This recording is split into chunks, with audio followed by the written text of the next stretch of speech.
Disclaimer. दोस्तों, मैं आप सभी को बता दूं, ये कहानी पूरी तरह काल्पनिक है। ये सिर्फ दर्शकों के मनोरंजन के लिए बनाई गई है। इसमें दर्शाए गए सभी पात्र, नाम, उत्पाद और घटनाएं पूरी तरह काल्पनिक है।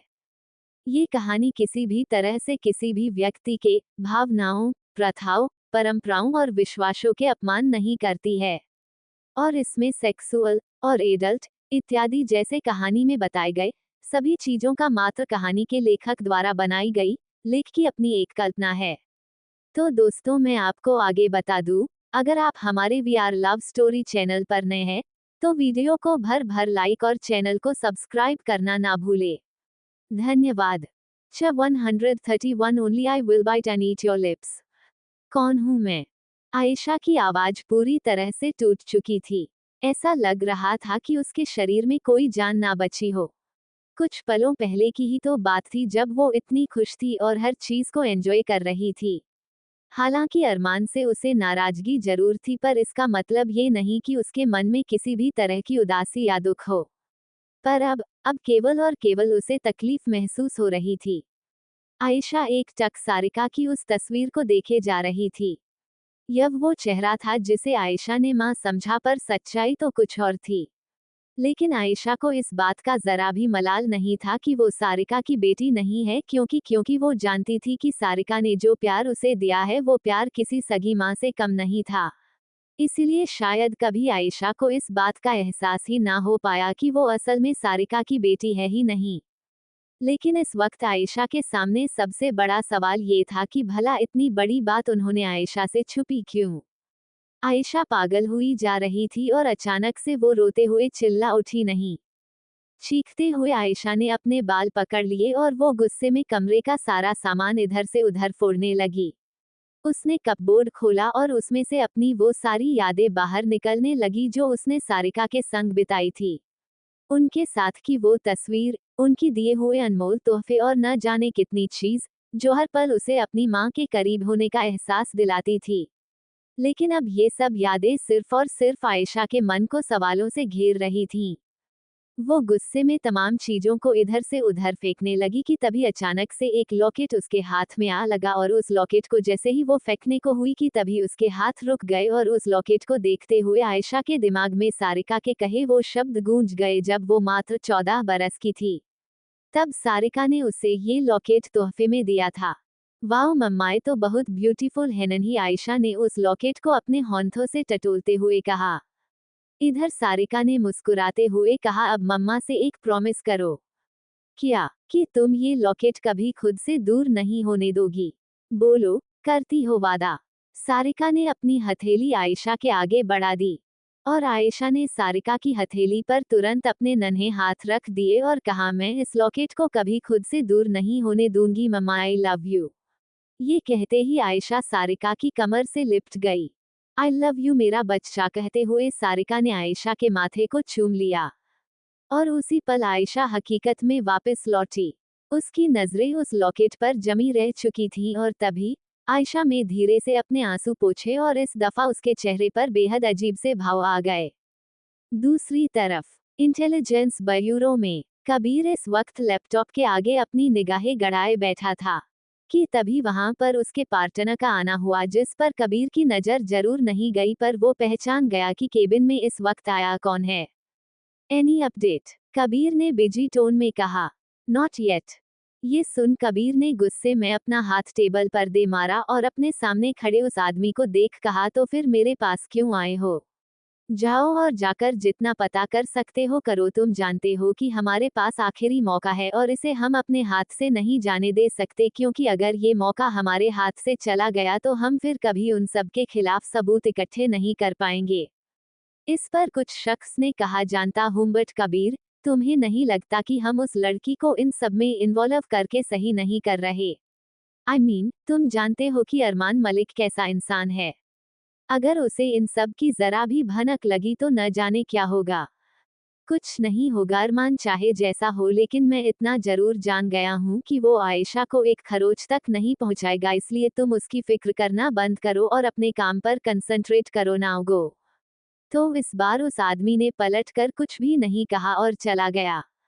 यहाँ कबीर एक बार फिर अपनी नजरें लैपटॉप में गड़ाकर बैठ गया कि तभी उसने धीरे से कुछ सोचते हुए कहा, कोई खुद को कितना भी ताकतवर क्यों ना कह ले अरमान मलिक, पर हर इंसान की कोई ना कोई कमजोरी जरूर होती है, और तुम्हारी कमजोरी है आयशा।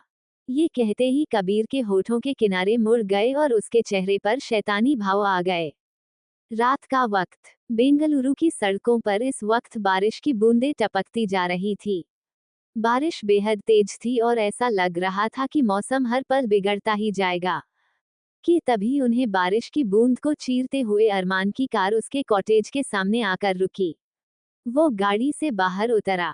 इस वक्त उसने काले रंग की एक कमीज पहन रखी थी जिसके नीचे काले रंग का जीन्स, साथ ही उसने अपनी शर्ट की बाजू को कोहनी तक समेट रखी थी। सीने से कुछ बट खुले हुए थे और उसके चेहरे पर इस वक्त कुछ पसीने की बूंदें भी थी। अरमान ने अपने कदम आगे बढ़ाए और कुछ ही समय में वो अंदर आ गया। इस वक्त उसके कुछ गार्ड बाहर मौजूद थे जिनसे उसने सवाल किया, कहाँ है वो। अरमान को देख उसके गार्ड ने डरते हुए अपनी उंगली से इशारा किया और कहा, वो सर ऊपर। ये सुनते ही अरमान ने खींचकर एक तमाचा उस गार्ड के मुंह पर रसीद दिया और उसकी कॉलर पकड़ झकझोरते हुए चिल्लाया, इतनी बारिश में ऊपर क्या कर रही है वो। ये सुन उसे आदमी ने कहा, सर हमने उन्हें रोकने की बहुत कोशिश की लेकिन उन्होंने हमारी एक भी बात नहीं मानी और वो हमें डरने लगी कि अगर हमने उन्हें रोका तो वो खुद को हार्म करेंगी। इस वजह से हमें रुकना पड़ा और फिर आपका ऑर्डर भी था कि हम उन्हें हाथ भी ना लगाए, इसलिए कहकर उस गार्ड ने अपनी बात अधूरी छोड़ दी और अरमान ने एक झटके में उसका कॉलर छोड़ा जिससे वो आदमी जमीन पर गिरते गिरते बचा। इधर अरमान ने फुर्ती में अपने कदम आगे बढ़ाए। इस वक्त तक वो भी काफी हद तक बारिश की बूंदों की वजह से भीग चुका था और उसके बालों से हल्का हल्का पानी टपक रहा था। सीढ़ियों से चढ़ते हुए वो सीधा अपने कॉटेज की टेरेस पर आया और उसने ऊपर आते ही आवाज लगाई, आयशा। पलट कर कोई जवाब ना आया। अरमान ने एक दफा फिर कहा, just come in front of my eyes right now. Arman ने अपने शब्द पूरे किए ही थे कि तभी उसे अपने पीछे कुछ घुंघरू की आवाज आई और ये आवाज सुन अरमान कुछ पल के लिए खामोश खड़ा रहा, पर फिर धीरे से उसने अपनी नजरें घुमाई तो देखा एक जगह बारिश में भीगती हुई आयशा इस वक्त पीठ करके उसकी ओर खड़ी थी। और अरमान, वो मानो उसे देखता रह गया।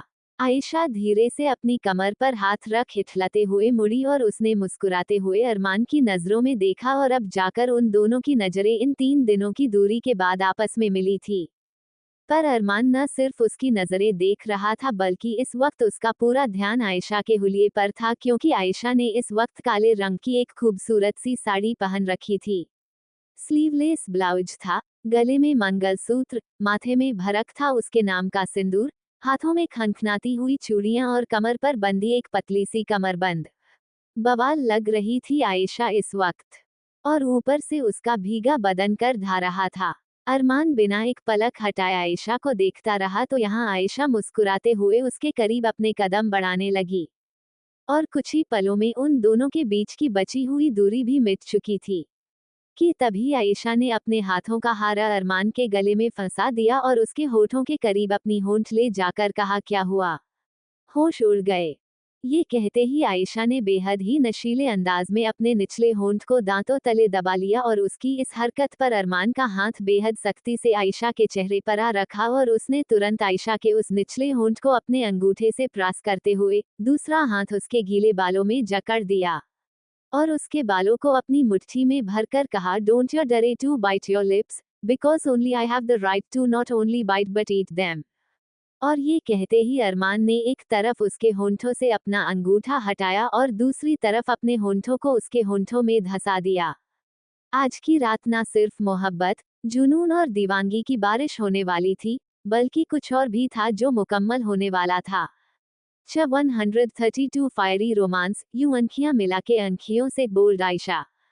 Never bite your lips, because only I have the right to not only bite but eat them. और ये कहते ही अरमान ने एक तरफ उसके होंठों से अपना अंगूठा हटाया और दूसरी तरफ अपने होंठों को उसके होंठों में धंसा दिया। आज की रात ना सिर्फ मोहब्बत, जुनून और दीवानगी की बारिश होने वाली थी, बल्कि कुछ और भी था जो मुकम्मल होने वाला था। अरमान ने आयशा के होठों को चूम तो लिया था पर दूसरे ही पल आयशा उससे दूर हो गई। ये देख अरमान उसे अपनी ठंडी नजरों से देखने लगा। तो वही आयशा इतराते हुए उससे दूर हुई और बेहद ही सिडक्टिव लहजे में अपने अंगूठे से होठों को प्रेस करने लगी। आयशा के होठों पर कातिलाना मुस्कान थी और अरमान उसके इस रूप को देख घायल हो चुका था। कत्ल कर दिया था आयशा ने अरमान का अपनी इन अदाओं से। इतनी भी क्या बेसब्री है मान। सताया है मुझे आपने, तो भला इतनी आसानी से करीब कैसे आने दूं। आयशा की आवाज में आज गजब की लचक थी। क्या तुम मुझे सच में रोक पाओगे? अरमान ने बिना एक पल गवाए जवाब दिया।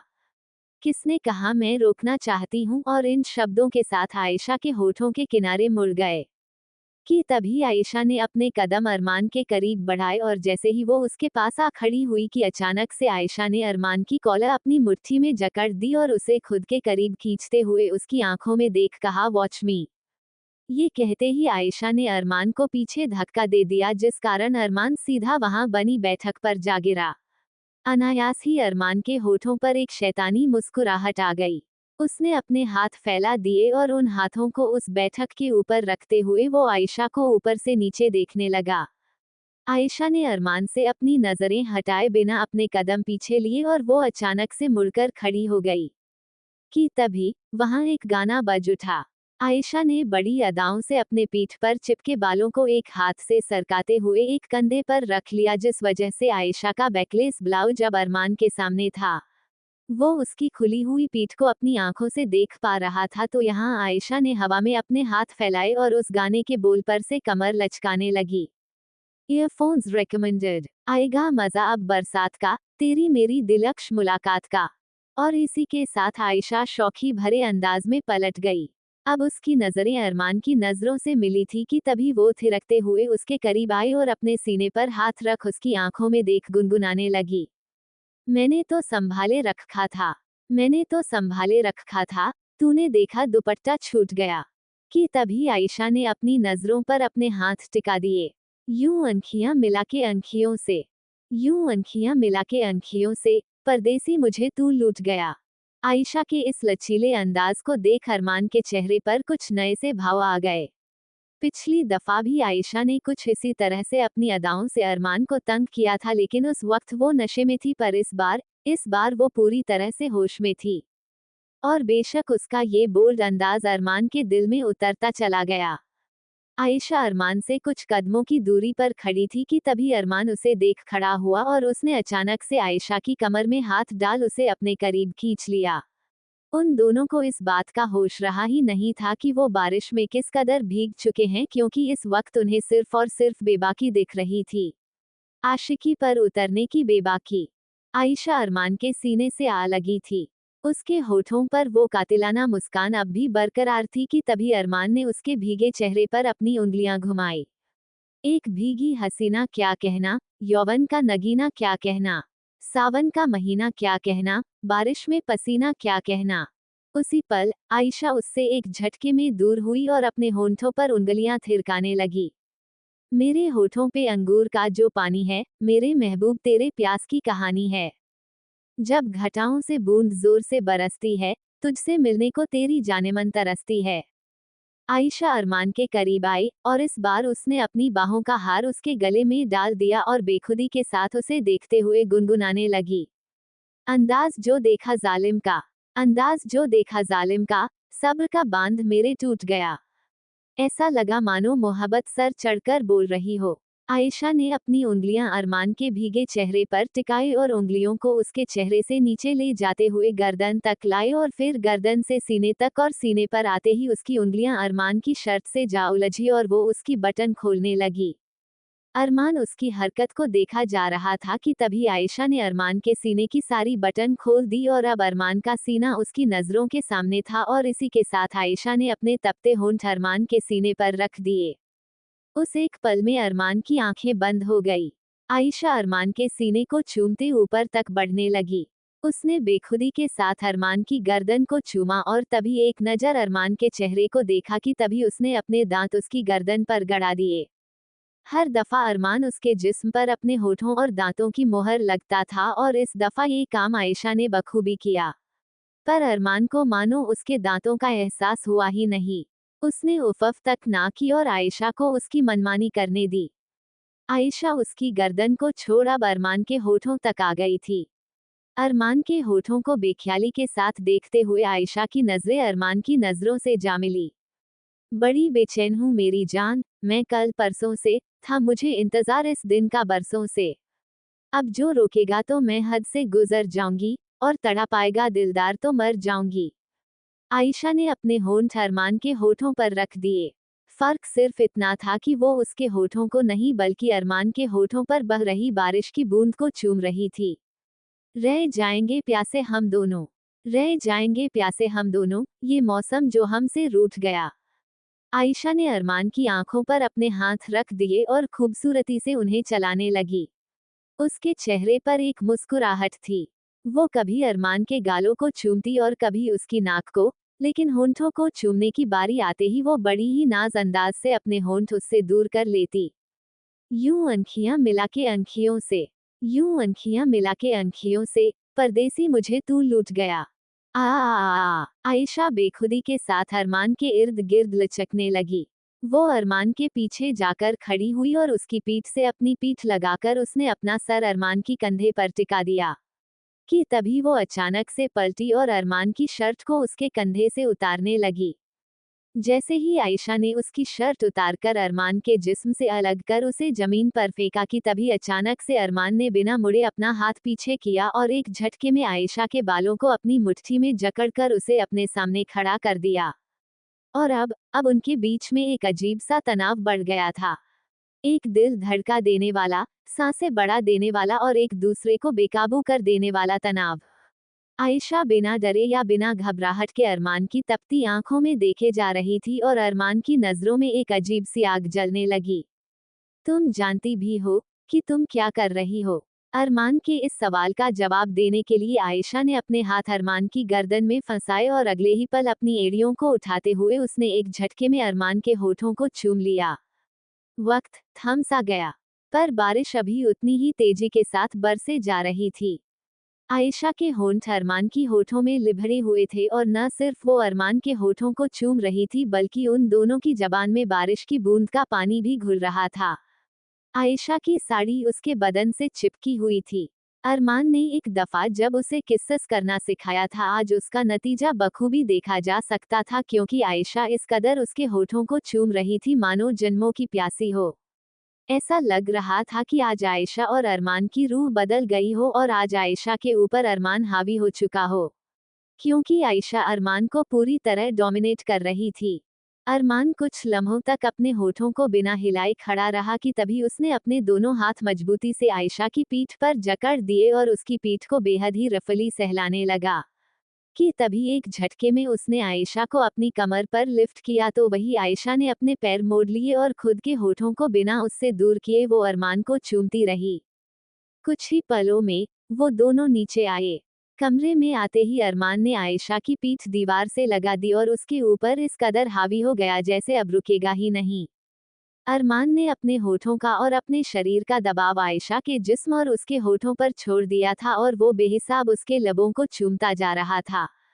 कि तभी आयशा ने सांसों की कमी के चलते अरमान के होठों से अपने होंठ अलग किए और गहरी गहरी सांस छोड़ते हुए कहा, सा सांस तो लेने दीजिए, सांस लेने की भी मोहलत कहाँ है।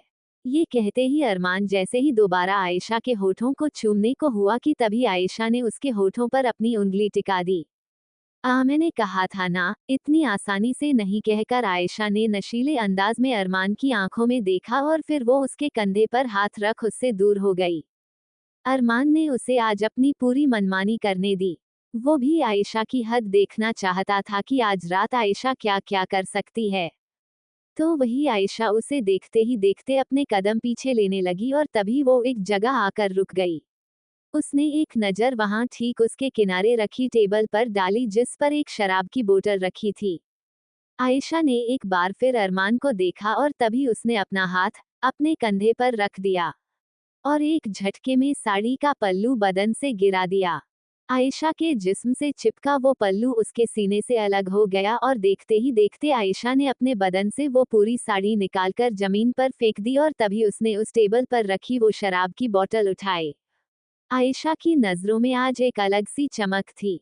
उसने वो बोतल का ढक्कन खोला और फिर धीरे से उस शराब को अपनी गर्दन से ले जाकर उसे अपने बदन पर गिरा लिया।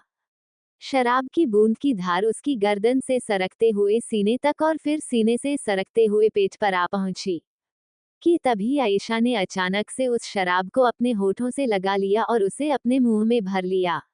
लेकिन उसने उस शराब को निगला नहीं। वो एक दफा फिर अरमान के करीब आए और उसकी गर्दन पर अपने दोनों हाथ फंसाते हुए और अड़ी उठाते हुए उसने अपने होंठ अरमान के होठों से लगा दिए और अपने मुंह में भरी सारी शराब उसने अरमान के मुंह में डाल दी। अरमान ने उस शराब को अपने मुंह में भरा भी और उसे निगल भी लिया।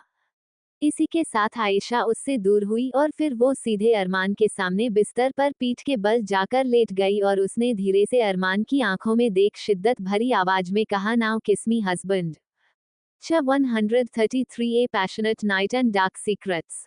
Now kiss me husband. Ayesha अरमान के ठीक सामने बिस्तर पर पीठ के बल लेटी थी। उसके बदन से साड़ी निकल चुकी थी। उसके कहे शब्द सुन अरमान ने किसी शिकारी की तरह अपने कदम उसके करीब बढ़ाए और सीधा उसके पास आकर खड़ा हो गया कि तभी वो झुका और उसने अपने दोनों हाथों को बेड पर टिका दिया और अब आयशा और अरमान का चेहरा एक दूसरे के बेहद करीब था। अरमान पूरी तरह से आयशा के ऊपर झुका हुआ था कि तभी आयशा ने अपना एक हाथ अरमान के पीछे ले जाकर उसके बालों में फंसाया और अचानक से उसका चेहरा खुद के चेहरे के बेहद करीब खींच लिया, जिससे उन दोनों के होंठ आपस में टकराने से रह गए। अगली दफा मुझे कभी अकेला मत छोड़ना, मां। आयशा ने ये शब्द बेहद जज्बातों के साथ कहे। इन्हें सुन अरमान ने उसके चेहरे पर अपना हाथ रखा और उसके लबों को अपने अंगूठे से सहलाते हुए कहा, ये तुम्हारी बहुत बड़ी गलतफहमी है जान, कि मैं तुम्हें अकेला छोड़ता हूं, क्योंकि जब तुम अकेली होती हो तब भी तुम अकेली नहीं होती। अरमान के ये शब्द बेहद गहरे थे, जिन्हें सुन आयशा अरमान की आंखों में देखा बोली, आई लव यू। ये कहते ही आयशा ने अपनी गर्दन उचकाकर अरमान के होठों को बेतहाशा चूम लिया और वो दोनों ही एक दूसरे को शिद्दत के साथ चूमने लगे। अरमान के होंठ आयशा के होठों में उलझ चुके थे और ऐसा लग रहा था कि वो दोनों ही आज एक दूसरे को खा जाएंगे। आयशा को चूमते हुए अरमान पीठ के बल जाकर लेट गया और उसने आयशा को अपने बदन के ऊपर लिटा लिया। आयशा इस वक्त पूरी तरह से अरमान के जिस्म पर हावी थी और वो बेतहाशा उसे चूमती जा रही थी। तो वही अरमान के हाथ उसके जिस्म पर चलने लगे और अपने हाथों को उसकी पीठ पर सहलाते हुए उसने एक झटके में आयशा के ब्लाउज की डोरी खोल दी और कुछ ही पलों में आयशा के ब्लाउज को उसके जिस्म से अलग कर जमीन पर फेंक दिया।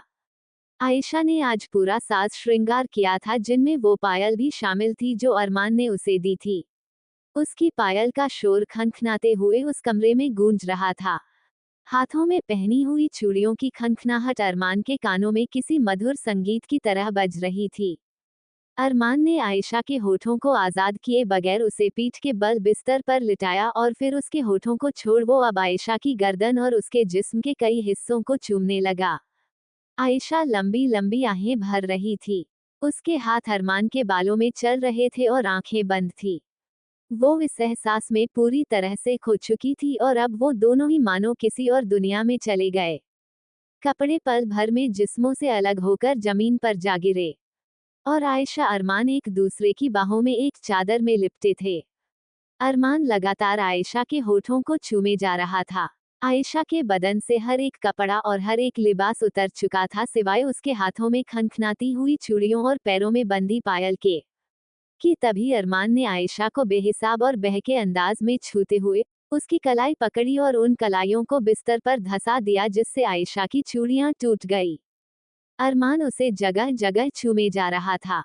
उसने आयशा की जिस्म से नीचे तक का सफर तय किया और उसके बाद एक बार फिर वो आयशा के होठों के करीब आया और अपने हाथों से उसने आयशा के पैरों को अपनी कमर में लपेट लिया। आयशा के पायलों से खनखनाते हुए पैर अरमान की कमर पर लिपट गए और तभी अरमान ने अपने होंठ आयशा के कानों के करीब कर बेहद सनक भरी आवाज में कहा, तेरे जिस्म पे, तेरी रूह पे, बस हक है एक मेरा। ना जाने क्यों पर अरमान जब जब ये शब्द आयशा के आगे गुनगुनाते था तो आयशा की रूह तक ठंडी पड़ जाती थी। कि इतने में ही अचानक से उसकी चीख निकल गई, आहे है। और इसका मतलब साफ था कि वो दोनों एक बार फिर एक दूसरे के जिस्मों में घुल चुके थे। अरमान की स्पीड पल दर पल बढ़ती जा रही थी और वो उस पर अपने जुनून की बारिश कर रहा था। कुछ समय पहले जो बदन बारिश की बूंद की वजह से भीगे थे, अब उन जिस्मों पर पसीने की बूंदें आ चुकी थी। आयशा अरमान के हर टच से पागल हुई जा रही थी और उसी पल अनायास ही उसकी आंखों से एक आंसू का कतरा बह गया, जो न जाने किस वजह से था, पर उसने धीरे से अपनी आंखें बंद कर ली और अपने हाथ अरमान की पीठ पर जकड़ दिए। कुछ ही पलों में उनकी ये जुनून और दीवानगी के लम्हे खत्म हुए। पसीने में चूर हो चुका अरमान आयशा के सीने पर ढेर हो गया, उसकी आंखें बंद हो चुकी थी। वो गहरी गहरी सांसें ले रहा था। अमूमन अरमान इतनी आसानी से और इतने कम वक्त में कभी नहीं रुकता था, बल्कि उसका बस चले तो वो पूरी रात आयशा के साथ इसी कदर बिता सकता था, लेकिन आज न जाने क्यों पर वो वक्त से पहले ही थम गया। अरमान की सांसें आयशा अपने सीने पर महसूस कर रही थी। वो कुछ पलों तक यूं ही खामोशी से लेटी रही। उसके हाथ अरमान के बालों में चलते रहे और आंखें लगातार ऊपर सीलिंग को देखे जा रही थी। ऐसा लग रहा था कि कुछ गहरा उसके दिमाग में चल रहा है। 1 घंटा बीत गया, 2 घंटे बीत गए और इसी तरह 3 घंटे बीत गए। पर आयशा की आंखों से नींद कोसों दूर थी, जबकि अरमान ना जाने कब का सो चुका था। वो इस वक्त बेहद गहरी नींद में था। इधर आयशा ने अपनी नजरें झुकाई और देखा कि अरमान गहरी नींद में जा चुका है। ये देख अब जाकर आयशा के शरीर ने हरकत की और उसने धीरे से अरमान के जिस्म को खुद से दूर किया और उसे बिस्तर लिटाते हुए वो खुद उठ बैठी। उसने एक नजर अरमान को देखा और तभी उसकी आंखों में आंसू आ गए। वो एक बार फिर अरमान के करीब झुकी तो उसने अरमान के सीने पर मौजूद उसके नाम का टैटू देखा। उस टैटू को देख आयशा की आंखों से आंसू की बूंद बहकर अरमान के सीने पर जा गिरी कि तभी आयशा ने धीरे से अपनी उंगलियों से उस टैटू को सहलाया और फिर अपने होंठ उसने बेहद आहिस्ता से अरमान के सीने पर टिका दिए। उसे बेहद शिद्दत और मोहब्बत से चूमने के बाद वो अरमान के चेहरे को देखने लगी और मन ही मन उसने कहा, मैं जानती हूँ आप मेरा विश्वास कभी नहीं तोड़ेंगे। कुछ लम्हों तक आयशा बेहद जज्बातों के साथ अरमान को देखती रही और तभी उसने अपने आंसू पोंछे और एक गहरी सांस लेकर वो बिस्तर से उठ खड़ी हुई।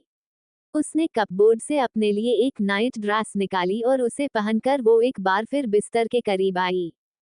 उसने एक नजर अरमान को देखा और फिर उसके किनारे लैंप टेबल पर रखे उसके फोन को। आयशा ने अरमान का फोन अपने हाथ में लिया और उसके बाद उसने कुछ तो ऐसा किया जो शायद आगे चलकर बहुत कुछ बदलने वाला था। अगली सुबह बनारस। माया इस वक्त अपने कमरे में मौजूद थी और अपने बालों को संवार रही थी, लेकिन उसका चेहरा देखकर ऐसा लग रहा था कि उसका शरीर तो यहाँ पर है पर मन कहीं और। दिमाग में बार बार अभय के कहे वह शब्द गूंज रहे थे, और क्या क्या छिपाया है मुझसे मोहतरमा। और इसी के साथ रंजीत का यहाँ से भाग जाना, जो कि सिर्फ और सिर्फ ये साबित करता था कि अब रंजीत को इतनी आसानी से हरा पाना बेहद मुश्किल होने वाला है। माया ने गुस्से में अपने हाथों में पकड़ी वो कंघी ड्रेसिंग टेबल पर फेंक दी और फिर अपना सर पकड़कर बैठ गई। क्या करूं, कुछ समझ नहीं आ रहा। ये कहते ही उसकी आंखों में नमी आ गई, क्योंकि उस रात के बाद अभय ने मुश्किल से चंद मिनट उससे बात की होगी, क्योंकि वो दिन रात रंजीत को ढूंढने में निकाल दे रहा था। और अभय का लहजा माया को बहुत परेशान कर रहा था। ऐसा लग रहा था कि कुछ तो है जो अभय को एक बार फिर उससे दूर ले जा रहा है। वो इन्हीं कश्मकश में उलझी थी कि तभी कमरे का दरवाजा नॉक हुआ। ये सुन माया होश में आई और फिर एक गहरी सांस लेकर उसने सीधा दरवाजा खोला। वहां देखा कि मंजरी खड़ी है। मंजरी ने कहा, छोटी ठकुराइन, दादी ठाकुर ने आपको नीचे बुलाया है। कहकर मंजरी ने एक साड़ी माया के हाथों में थमा दी और इसे पहनकर आप नीचे आना। माया ने बस सिर हिला दिया। मंजरी वहां से चली गई और दरवाजा बंद कर माया ने बेमन से उस साड़ी को पहन लिया। कुछ देर बाद माया नीचे आई तो देखा कि हॉल में केवल शंकर और रुक्मणी मौजूद थीं। महिमा और नैना का यहाँ ना होना लाजमी था, क्योंकि वो दोनों तो अब बात तक नहीं कर रही थी किसी से। माया कभी इस परिवार को इस तरह टूटते हुए नहीं देखना चाहती थी, लेकिन रंजीत ने जो किया उसकी सजा तो उन्हें मिलनी ही थी। हालांकि अभी तक तो उन्हें उनके किए गए हर एक पापों की सजा नहीं मिली थी। माया ने नीचे आकर रुक्मणी के पैर छुए। सदा सुहागन रहो, रुक्मणी ने उसे आशीर्वाद दिया। माया ने कहा, आपने बुलाया दादी ठाकुर? हाँ, आज हमें मंदिर जाना है, रुक्मणी ने कहा। मंदिर? हमको देवी की पूजा के लिए अब है, सीधे वही आएगा, फिलहाल हमें यहाँ से निकलना चाहिए, रुक्मणी ने कहा। और फिर वो शंकर और मंजरी को देख बोली, जाने की सारी तैयारियां हो गई हैं। जी दादी ठाकुर, गाड़ियां तैयार हैं, शंकर ने कहा। और हमने सारा जरूरी सामान गाड़ी में रखवा दिया है, मंजरी ने कहा। ये सुन रुक्मणी ने अपना सिर हिला दिया और फिर वो माया को देखा, बोली, चलें। जी कहकर माया ने अपनी गर्दन हिला दी। और कुछ ही समय में वो सब हवेली से कुलदेवी के मंदिर की ओर रवाना हो गए। पूरे रास्ते माया का चेहरा उतरा हुआ था। खैर, थोड़ी देर बाद सब मंदिर आ गए। मंदिर में पूजा की तैयारियां चल रही थीं। हर कोई अपने काम में व्यस्त था। माया एक किनारे चुपचाप खड़ी थी कि तभी उसके कानों में गोली चलने की आवाज आई, जिसे सुन उसका दिल धक्का रह गया। इससे पहले कि माया कुछ भी समझ पाती कि तभी वहां भागते हुए शंकर आया और उसने माया से कहा, भाभी जी जल्दी चलिए मेरे साथ, हम पर हमला हुआ। शंकर के शब्दों को सुन माया की आंखें फटी रह गईं। क्या? हाँ, प्लीज जल्दी चलिए, दादी ठाकुर ने तुरंत आपको बुलाया है। ये कहते ही शंकर बेहद हड़बड़ी में माया को खींचकर वहां से ले जाने लगा। माया को कुछ समझने तक की मोहलत नहीं मिली कि अचानक से ये हुआ क्या। दोनों तरफ से गोलियां चल रही थी और लड़ाई और हो रही थी। माया को तुरंत एक कर में बिठाया गया और जैसे ही शंकर आगे जाने को हुआ कि तभी माया ने घबराते हुए कहा, मां मंजरी कहाँ है? ये सुन शंकर चुप रह गया। जवाब दो शंकर, मंजरी कहाँ है? माया ने तेज आवाज में कहा। जजी वो मंदिर के परांगण में रह गई है, शंकर ने दबी आवाज में कहा। क्या? माया के होश उड़ गए।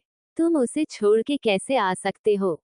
हमें उसे बचाना होगा, कहते ही जैसे ही माया गाड़ी से बाहर उतरने को हुई कि तभी शंकर ने बेहद हड़बड़ी के साथ कहा, बात समझने की कोशिश कीजिए भाभी जी, वहां कई दुश्मन मौजूद हैं, हम नहीं जा सकते वहां। तो क्या उसे मरने के लिए छोड़ दोगे तुम?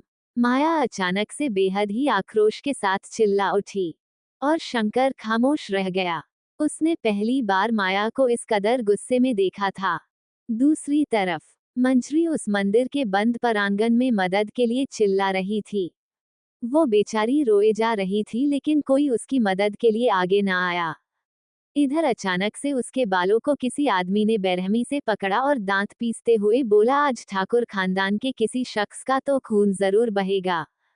ये कहते ही वो आदमी जैसे ही मंजरी के गले पर एक धारदार छुरा चलाने को हुआ कि उससे पहले ही अचानक से किसी ने उसकी कलाई थाम ली और बेहद ही फुर्ती में उसकी कलाई को मरोड़ते हुए उसने उसके हाथ से वो छुरा अपने हाथ में ले लिया और एक झटके में उस छुरे को खुद उल्टा उस आदमी की गर्दन में घोंप दिया। मंजरी की आंखें फटी रह गईं। उसके चेहरे पर उस आदमी के खून के छींटे आ गिरे थे। उसने ने बेहद ही दहशत भरी आंखों के साथ अपनी नजरों को घुमाया तो देखा कि इस वक्त जिस शख्स के हाथ में वो खून से सना हुआ छुरा था, वो कोई और नहीं बल्कि माया थी। 134 मॉन्स्टर माया। माया ने बिना किसी खौफ के वो चाकू सीधा उस आदमी की गर्दन में घोंप दिया था और उसका ये रूप देख मंजरी की आंखें फटी की फटी रह गई। उसके चेहरे पर उस खून के छींटे आ चुके थे, लेकिन उसकी नजरें केवल माया के चेहरे पर टिकी थी, जो इस वक्त बेहद खौफनाक लग रहा था। इधर वो आदमी पल भर में ढेर हो गया और कुछ ही समय में उसकी सांसें उसके शरीर से दूर हो गई। तो वहीं आसपास जो 6-7 आदमी खड़े थे, वो ये देख हैरान रह गए और उन्हें भी कुछ पल के लिए यकीन ना हुआ कि माया ने सच में एक आदमी को खड़े खड़े मार डाला है। बाहर जाओ मंजरी, माया ने एक टक उन आदमियों को देख मंजरी से कहा। उसकी आवाज सुन मंजरी थरथरा गई, लेकिन छोटी ठकुराइन, आपको यहाँ अकेले छोड़कर मैंने कहा बाहर जो। मंजरी इस बार माया की आवाज बेहद सख्त थी, जिसे सुन मंजरी चाहकर भी इनकार नहीं कर पाए और तुरंत वहां से डरते हुए बाहर चली गई। और अब यहाँ केवल माया और वो सब आदमी अकेले बचे थे कि इतने में ही माया ने अपने सर से वो साड़ी का पल्लू निकाला और उसे कमर में कसकर बांध लिया। माया ने वो चाकू मजबूती के साथ अपनी थामा और अपनी मुट्ठी बनाकर वो उन आदमियों से अपनी आंखें उचकाकर इशारा करते हुए बोली, आजा। उसके इस रूप को देख मानो वो सब आदमी गुस्से में बौखला गए। एक अकेले लड़की उनका गुरूर ललकार रही थी, जो उन आदमियों को बिल्कुल मंजूर न हुआ। संजूमार साली कोन में से एक आदमी ने कहा, जिसे सुन वहां संजू आगे आया और उसने कहा, इसे तो मैं अकेले ही संभाल लूंगा। ये कहते ही संजू जैसे ही माया पर वार करने को हुआ कि तभी माया ने बीच में ही उसकी कलाई पकड़ ली और एक झटके में उसे मरोड़कर संजू की पीठ से लगा दिया। माया ने इतनी मजबूती से उसकी कलाई मरोड़ी थी कि पूरा हाथ ही टूट चला गया और संजू दर्द के मारे कराह उठा। आह! उसकी चीख और उसकी हालत देख बाकी सब की आंखें फटी रह गई और उन सब आदमियों या फिर ये कहे कि उन सो कॉल्ड मर्दों का गुरूर अब मानो शंका पर आ चुका था। इसलिए इस बार वो अकेले नहीं बल्कि एक साथ माया पर वार करने को हुए कि तभी माया ने उस धारदार चाकू की नोक अचानक से एक आदमी के जांघों में घोंप दी, जिससे वो आगे बढ़ ही ना पाया और उस चाकू को तुरंत निकालकर माया ने उसी चाकू को दूसरे आदमी के पेट में घोंप दिया। वो दोनों दर्द के मारे तड़प उठे। उनकी ये हालत देख उनमें से एक आदमी बेहद ही क्रोध में चिल्लाया, साले माँ 28% बंदूक को क्या अपनी 28 रुपए में डालोगे? मारो इसे। उसकी तेज चीख सुन वहां खड़े बाकी आदमियों को अब जाकर होश आया कि उनके पास एक बंदूक भी है, वरना कुछ देर पहले माया ने उनको इतनी बुरी तरह से हैरान करके रख दिया था कि उनके सोचने समझने की हर एक क्षमता खत्म हो गई और वो भूल गए कि उनके पास ऑलरेडी एक गन है जिससे वो माया को एक पल में खत्म कर सकते हैं। और ये सोचते ही वहां खड़े एक आदमी ने जैसे ही अपनी कमर से बंदूक निकालनी चाहिए कि इतने में ही माया बेहद फुर्ती और चालाकी के साथ उसके करीब आए और उसने अपना घुटना मुड़कर उस आदमी के जांघों के बीच दे मारा। इतना बुरा दर्द हुआ उस आदमी को कि उसका शरीर सुन्न पड़ गया और इस चीज का फायदा उठाकर माया ने तुरंत वो बंदूक उस आदमी की कमर से निकली और अचानक से उसे बेहद ही प्रोफेशनल तरीके से अपने हाथों में थामते हुए उसने बाकी सबके ऊपर वो गन पॉइंट कर दी। उन सबकी आंखें फटी रह गई थी। माया को इस तरह फाइट करते देखा मानो वो कोई प्रोफेशनल फाइटर हो। ये वो माया बिल्कुल नहीं लग रही थी जो अक्सर अभय के इर्द गिर्द हुआ करती थी। मासूम सी, भोली सी और कुछ हद तक छुई मुई भी, बल्कि ये माया तो पूरी तरह से बदली हुई लग रही थी। लगा ऐसा कि अपनी आंखों से ही देखकर कत्लेआम मचा देगी।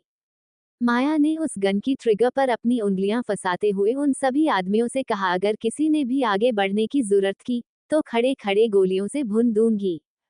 माया ने उन सबको धमकाया पर तब भी एक आदमी में अब जरा सी हिम्मत बाकी थी, इसलिए वो जैसे ही माया के करीब आने को हुआ कि तभी बैंग, और इस आवाज को सुन बाकी बचे हुए तीनों आदमियों की सिटी पट्टी गुल हो गई और उनके होश फाख्ता हो गए, क्योंकि माया ने इस बार वो बंदूक सीधा उस आदमी के सर पर चलाई थी और उसका निशाना इतना पक्का था कि वो गोली सीधा उस आदमी के माथे के बीच में लगी जाकर और उसके माथे को आर पार कर गई।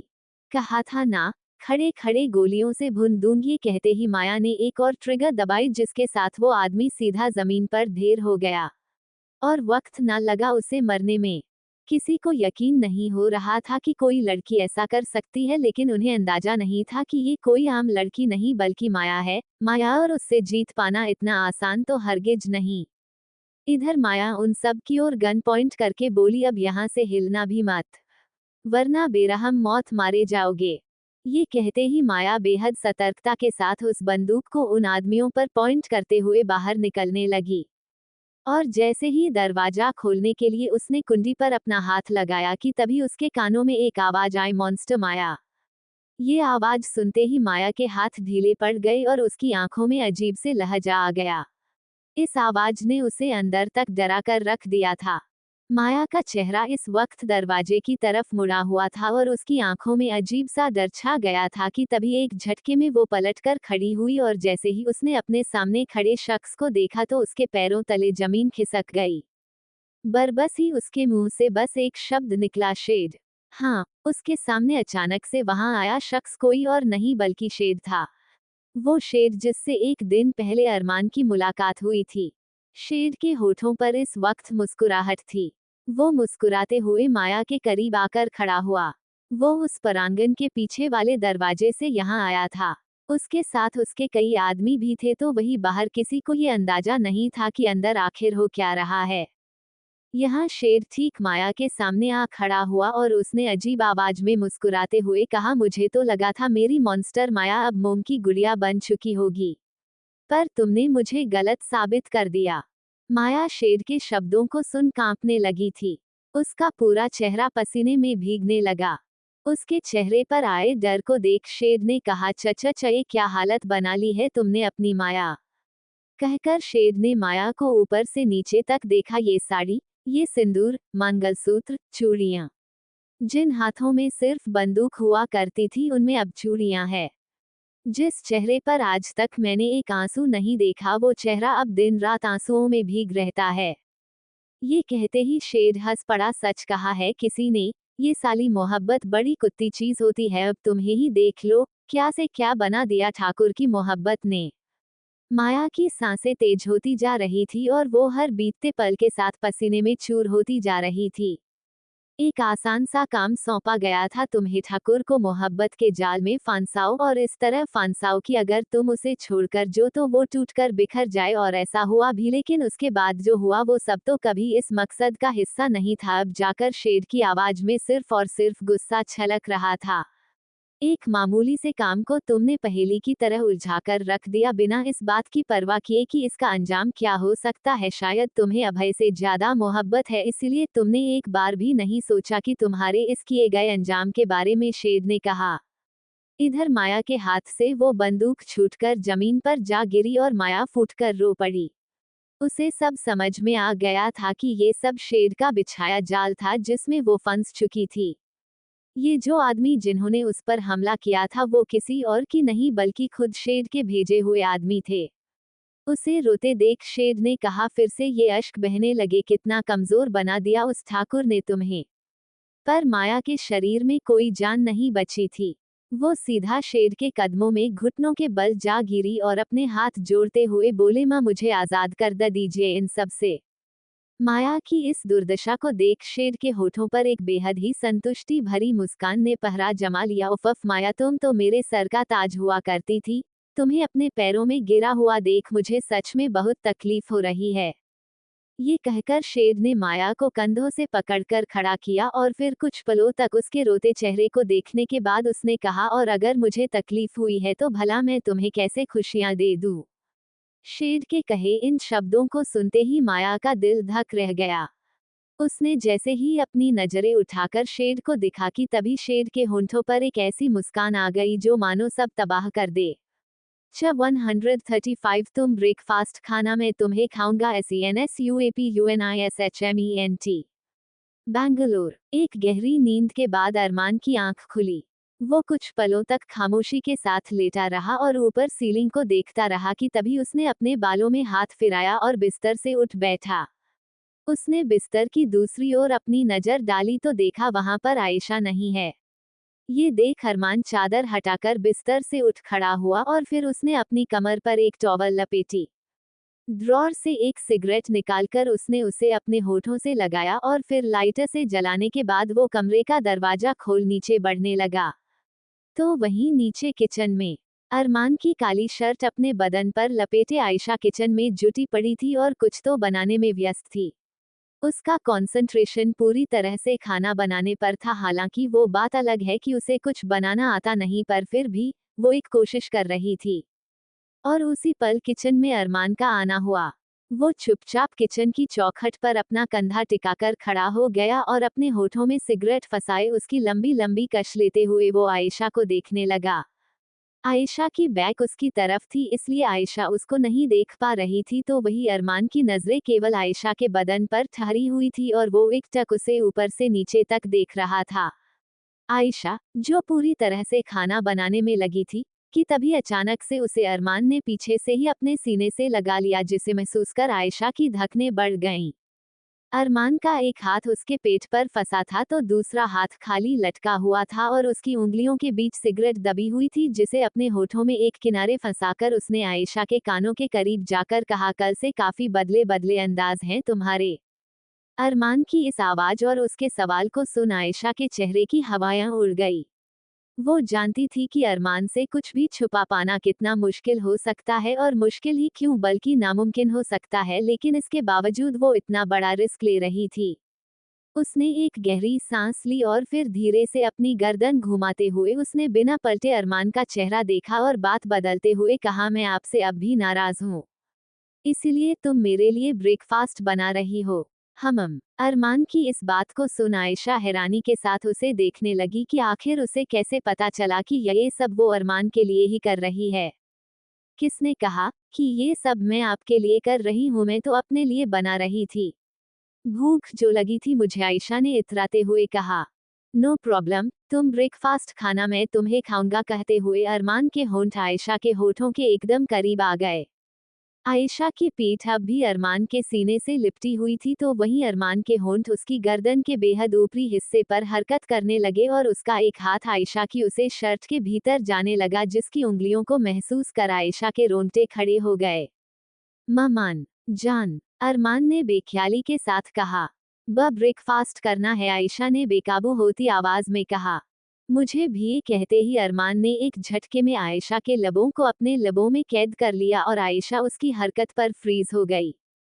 अरमान ने पलटकर आयशा को अपने ठीक सामने खड़ा किया और उसकी कमर पर हाथ डालकर उसे खुद के बेहद करीब कर लिया, जिसे आयशा का नाजुक सा सीना अरमान के नेकेड सीने से जाकर टकरा गया और उसके हाथ अरमान के कंधों पर धंस गए। उन दोनों के होंठ बुरी तरह से एक दूसरे में लिपटे हुए थे।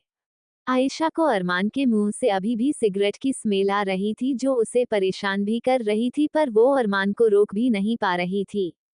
अरमान ने उसकी कमर पर हाथ रखा और फिर उस हाथ को नीचे ले जाते हुए उसने अपना हाथ आयशा की थाइस पर रख दिया और उसे अचानक से ऊपर की ओर लिफ्ट करते हुए अरमान ने उसे किचन प्लेटफॉर्म पर बिठा दिया। आयशा की सांस फूलने लगी थी। वो अरमान के कंधों पर फोर्स करते हुए उससे दूर होने लगी, मगर अरमान उसे छोड़ने को राजी ना हुआ। पर न जाने कैसे आयशा ने खुद को उससे दूर किया और गहरी गहरी सांस लेकर कहा, हम किचन में हैं। I don't care, I can fuck you anywhere, ये कहते ही अरमान ने अपने होंठ आयशा के होठों में धंसा दिए और बेहद ही प्रेशर और दबाव के साथ उसे चूमने लगा। तो वही उसके हाथ फुर्ती में आयशा की शर्ट के निचले हिस्से पर हरकत करने लगे, जिसे वो ऊपर की उठाने लगा। इस दौरान अरमान के हाथ आयशा के नाजुक हिस्सों को छू गए, जहां कुछ महसूस करने के बाद उसने अनायास ही आयशा के होठों को रिहा किया। वही आयशा तो पागल हुई जा रही थी। उसकी सांस इस कदर तेज हो गई मानो थमेगी ही नहीं। वही अरमान ने उसकी तेज हो रही सांसों को देख कहा, वेयर्स योर इनरवेयर। उसके सवाल को सुन आयशा का चेहरा लाल पड़ गया। उसने अपना थूक निगल लिया और अरमान की आंखों में देख कहा, वो आपने ही तो कल रात फाड़ दी थी। ये कहते ही आयशा ने अपनी नजरें झुका ली, तो वहीं अरमान ने बिना कुछ कहे उसे देखता रहा। कबर्ड में तुम्हारे लिए सफिशिएंट कपड़े हैं, इसके बावजूद। अरमान की आवाज ठंडी थी। आयशा ने घबराते हुए उसकी आंखों में देख कहा, मैं दरअसल भूल गई, और फिर यहाँ आपके और मेरे अलावा कोई नहीं था। कोई नहीं था इसका मतलब ये नहीं कि कोई आ नहीं सकता। यू कैन बी अनॉक्ड, बट सिर्फ तभी जब तुम मेरी बाहों में हो, गॉट इट। आयशा ने उसे देखते हुए चुपचाप अपनी गर्दन हाँ में दिला दी। वर्ड्स डार्लिंग, जी गॉट इट। और इसके बाद उसने हरमन के सीने पर अपनी छोटी छोटी उंगलियां चलते हुए कहा, आई एम सॉरी। कहकर आयशा ने बच्चों की तरह अपनी गर्दन झुका ली। No sorry, only punishment. Punishment का नाम सुनते ही आयशा अरमान की आंखों में देखने लगी। पनिशमेंट? अरमान ने उसके बालों की लटे कान के पीछे सरकाते हुए कहा, यस डार्लिंग, पनिशमेंट। ये कहते ही अरमान ने अचानक से आयशा के कंधों को पीछे धकेला, जिससे आयशा खुद को संभाल ना सकी और उसकी पीठ सीधा किचन प्लेटफॉर्म से जा लगी। आयशा आंख फाड़े अरमान को देखे जा रही थी, तो वहीं अरमान, जो उसके पैरों के बीच खड़ा था, उसने छूटते ही कहा, ओपन योर लेग्स। बनारस मंदिर के प्रांगण का अचानक से दरवाजा खुला, जिसके द्वारा अभय भागते हुए अंदर आया। तो अंदर आते ही उसकी नजर माया पर गई, जो खामोश खड़ी थी। माया के चेहरे पर शून्य भाव थे और आंखें बेजान लग रही थी। तो वहीं अभय को माया के अलावा और कोई ना दिखा और वो सीधा भागते हुए उसके करीब आ खड़ा हुआ।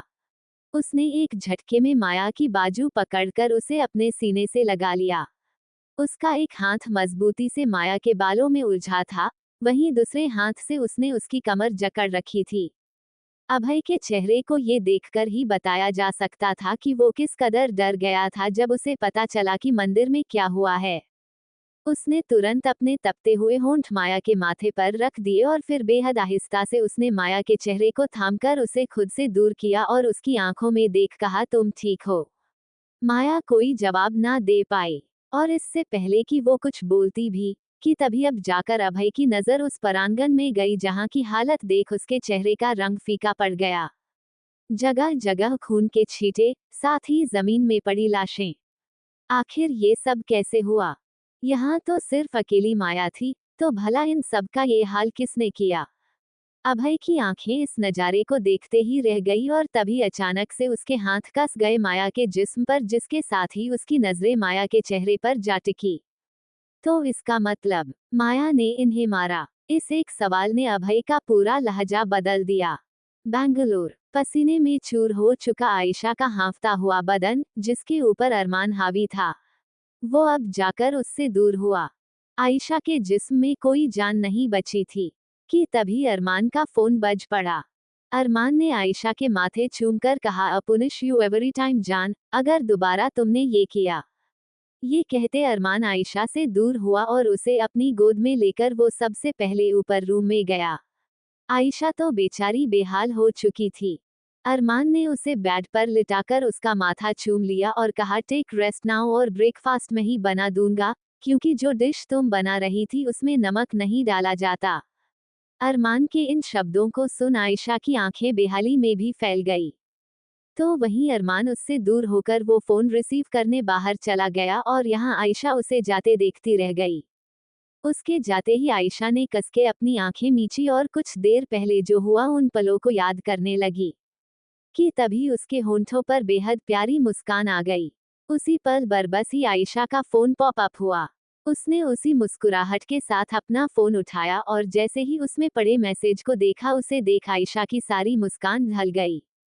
अब ना शर्म थी और ना ही हया, क्योंकि कुछ था तो सिर्फ और सिर्फ डर, कुछ खो देने का डर। पर तभी आयशा ने एक गहरी सांस ली और तुरंत रिस्पॉन्स में एक मैसेज लिखा। कुरान उस मैसेज में लिखे शब्द थे, आई ट्रस्ट माई हस्बैंड। 136 किस्मी जान, यूं ही लिपटी रहो, कौन हो तुम माया। अरमान कॉल रिसीव कर वापस आया और फिर उसने बिस्तर पर लेटी आयशा को देखा। आयशा का चेहरा पूरी तरह से थकान के मारे चूर हो रखा था। वो आंख बंद करके अपने पेट के बल लेटी थी, जिससे उसकी खुली हुई पीठ स्पष्ट दिखाई दे रही थी। यहाँ आयशा सुकून से अपनी आंखें बंद किए लेटी थी कि तभी उसे अपनी पीठ पर किसी की उंगलियों का एहसास हुआ, और जो कि बेशक अरमान की उंगलियां थी। अरमान उसकी गर्दन से ले जाकर नीचे तक अपनी उंगलियों को उसकी पीठ पर सरकाने लगा और उसकी छुअन पर आयशा के रोंगटे खड़े हो गए। उसने अपने हाथ सीट पर जकड़ दिए और जैसे ही पलटने को हुई कि तभी अरमान ने अपने शरीर का भार उसकी पीठ पर डाल दिया। अरमान के होंठ आयशा के ईयर लोब पर हरकत करने लगे थे। उसने धीरे से आयशा के कान को अपने दांतों तले दबाया और उसके कानों में बेहद ही गहरी आवाज में कहा, let's take a shower. Ayesha जानती थी कि अरमान के साथ शॉवर लेने का क्या मतलब हो सकता है, इसलिए उसने धीरे से कहा, नहीं, मुझमें अब एनर्जी नहीं है उठने की। किसने कहा तुम्हें उठना की जरूरत है? जब तक मेरी बाहें हैं सही सलामत है तब तक तुम्हें अपने पैरों को तकलीफ देने की कोई जरूरत नहीं, अरमान ने छूटते ही कहा। और इससे पहले कि आयशा कुछ भी समझ पाती कि तभी एक झटके में अरमान ने उसे अपनी गोद में उठा लिया। आयशा के बदन पर जो चादर लिपटी हुई थी वो उसके बदन से सरकते हुए जमीन पर जा गिरी और वो अरमान की आंखों के सामने पूरी तरह से बेलिबास हो गई, जिस कारण उसने तुरंत अपना सीना छुपाना चाहा और अपनी नजरें झुका ली। तो वही उसकी हरकत को देख अरमान ने कहा, तुम शर्म से खुद को छिपाती रहो और मैं इस शर्म की चादर को हटाता रहूं। उसके इन शब्दों को सुन आयशा का चेहरा लाल हो गया। इतनी देर में वो दोनों बाथरूम में पहुंच चुके थे। वॉशरूम में आते ही आयशा ने देखा अरमान ने पहले से ही बाथटब रेडी रखा है। अरमान ने आहिस्ता से आयशा को उस बाथटब में बिठा दिया और जैसे ही आयशा ने अपने जिस्म पर हल्के गुनगुने पानी को महसूस किया, उसका पूरा शरीर सुकून से भर गया। उसने धीरे से अपनी आंखें बंद कर ली। इधर अरमान ने उसे देखते ही देखते अपने बदन पर मौजूद उस एकमात्र कपड़े, जो कि सिर्फ एक टॉवल थी, उसे अपनी कमर से हटा दिया और आयशा के पीछे आकर बैठ गया। उसने धीरे से आयशा को अपनी गोद पर एडजस्ट करके बिठाया और यहाँ आयशा ने बेहद ही सुकून से अपना सर अरमान के सीने से लगा दिया। This is so relaxing, Ayesha ने बेहद सुकून भरी आवाज में कहा। तो वही अरमान खामोश रहा। वो अपने हाथ आहिस्ता आहिस्ता उसके जिस्म पर चलाता रहा, जो कि आयशा को बेहद ही अच्छा महसूस करवा रहे थे। ऐसा लग रहा था कि कुछ ही पलों में उसकी पूरी थकान मिट गई हो। दूसरी तरफ बनारस, माया, अभय और बाकी सब लोग घर आ चुके थे। माया, जो कि इस वक्त अपने कमरे में मौजूद थी, तो वहीं अभय नीचे रुक्मणी के साथ था। रुक्मणी ने बेहद ही क्रोध से भरी आवाज में कहा, रंजीत का कुछ पता चला? लेकिन अभय ने चुपचाप अपनी गर्दन नामे दिला दी। ये सुनते ही रुक्मणी ने वहां रखा एक वास जमीन पर फेंक दिया और चिल्लाते हुए बोली, आखिरकार क्या रहे हो तुम इतने दिनों से अभय? इस बनारस को तुम अपना कहते हो ना? यहाँ तुम्हारी हुकूमत चलती है ना? तो भला अपने भाई के बारे में ही कैसे पता नहीं कर पा रहे हो तुम? अभय कुछ न कह सका, क्योंकि इस वक्त न सिर्फ वो रंजीत को लेकर परेशान था, बल्कि कुछ समय पहले उसने मंदिर में जो नजारा देखा था उसकी वजह से अभय के किसी सोच में पड़ चुका था। ऊपर कमरे में माया चुपचाप कमरे की खिड़की पर अपना सर टिकाए खड़ी थी। उसे ऐसा महसूस हो रहा था कि उसने जहां से सब शुरू किया था वो एक बार वही आकर थम गई हो। शायद के कहे शब्द बार बार उसके कानों में चुभ रहे थे। माया की जिंदगी एक कठपुतली जैसी हो गई थी, जिसे जो चाहे जैसे चाहे वैसे नचा रहा था। जैसे ही उसे लगता था कि अब सब ठीक हो जाएगा, वैसे ही एक और नई मुसीबत उसकी जिंदगी में दस्तक दे देती थी। और इस बार तो वो ऐसे हालातों में फंस चुकी थी कि अब मान लो यहाँ से निकल पाना उसके लिए नामुमकिन होने वाला था। कि तभी अचानक से किसी ने उसे अपने सीने से लगा लिया, जो कि अभय था। उसने अपने होंठ माया के कंधे पर रख दिए, जिन्हें महसूस कर माया ने कसके अपनी आंखें बंद कर ली। अभय कुछ लम्हों तक खामोशी से उसे अपने सीने से लगाए खड़ा रहा, तो वही माया ने अपना सर अभय के सीने पर टिका दिया। वो दोनों इस पल को महसूस कर रहे थे। कुछ देर बाद अभय ने धीरे से माया को घुमाकर अपनी तरफ किया और उसके चेहरे को अपने हाथों में भरकर कहा, मुझे उम्मीद है कि अब तुम कुछ भी छिपाने की गलती नहीं करोगी माया। अभय के इन शब्दों को सुन माया घबराहट के साथ उसकी आंखों में देखने लगी। मुझे ऐसा क्यों लग रहा है कि मैं अब भी तुम्हारी हकीकत से बहुत दूर हूँ, मैं अब भी उस माया को नहीं जानता जिसकी सच्चाई पूरी तरह से अलग है, अभय ने बेहद ठंडी आवाज में कहा। एक अकेली लड़की, जिसे मैं कमजोर समझता था, वो भला इतने सारे लोगों को अकेले कैसे मार सकती है? ये इत्तेफाक तो नहीं हो सकता ना? अभय के इन शब्दों को सुन माया ने अपनी गर्दन झुका ली।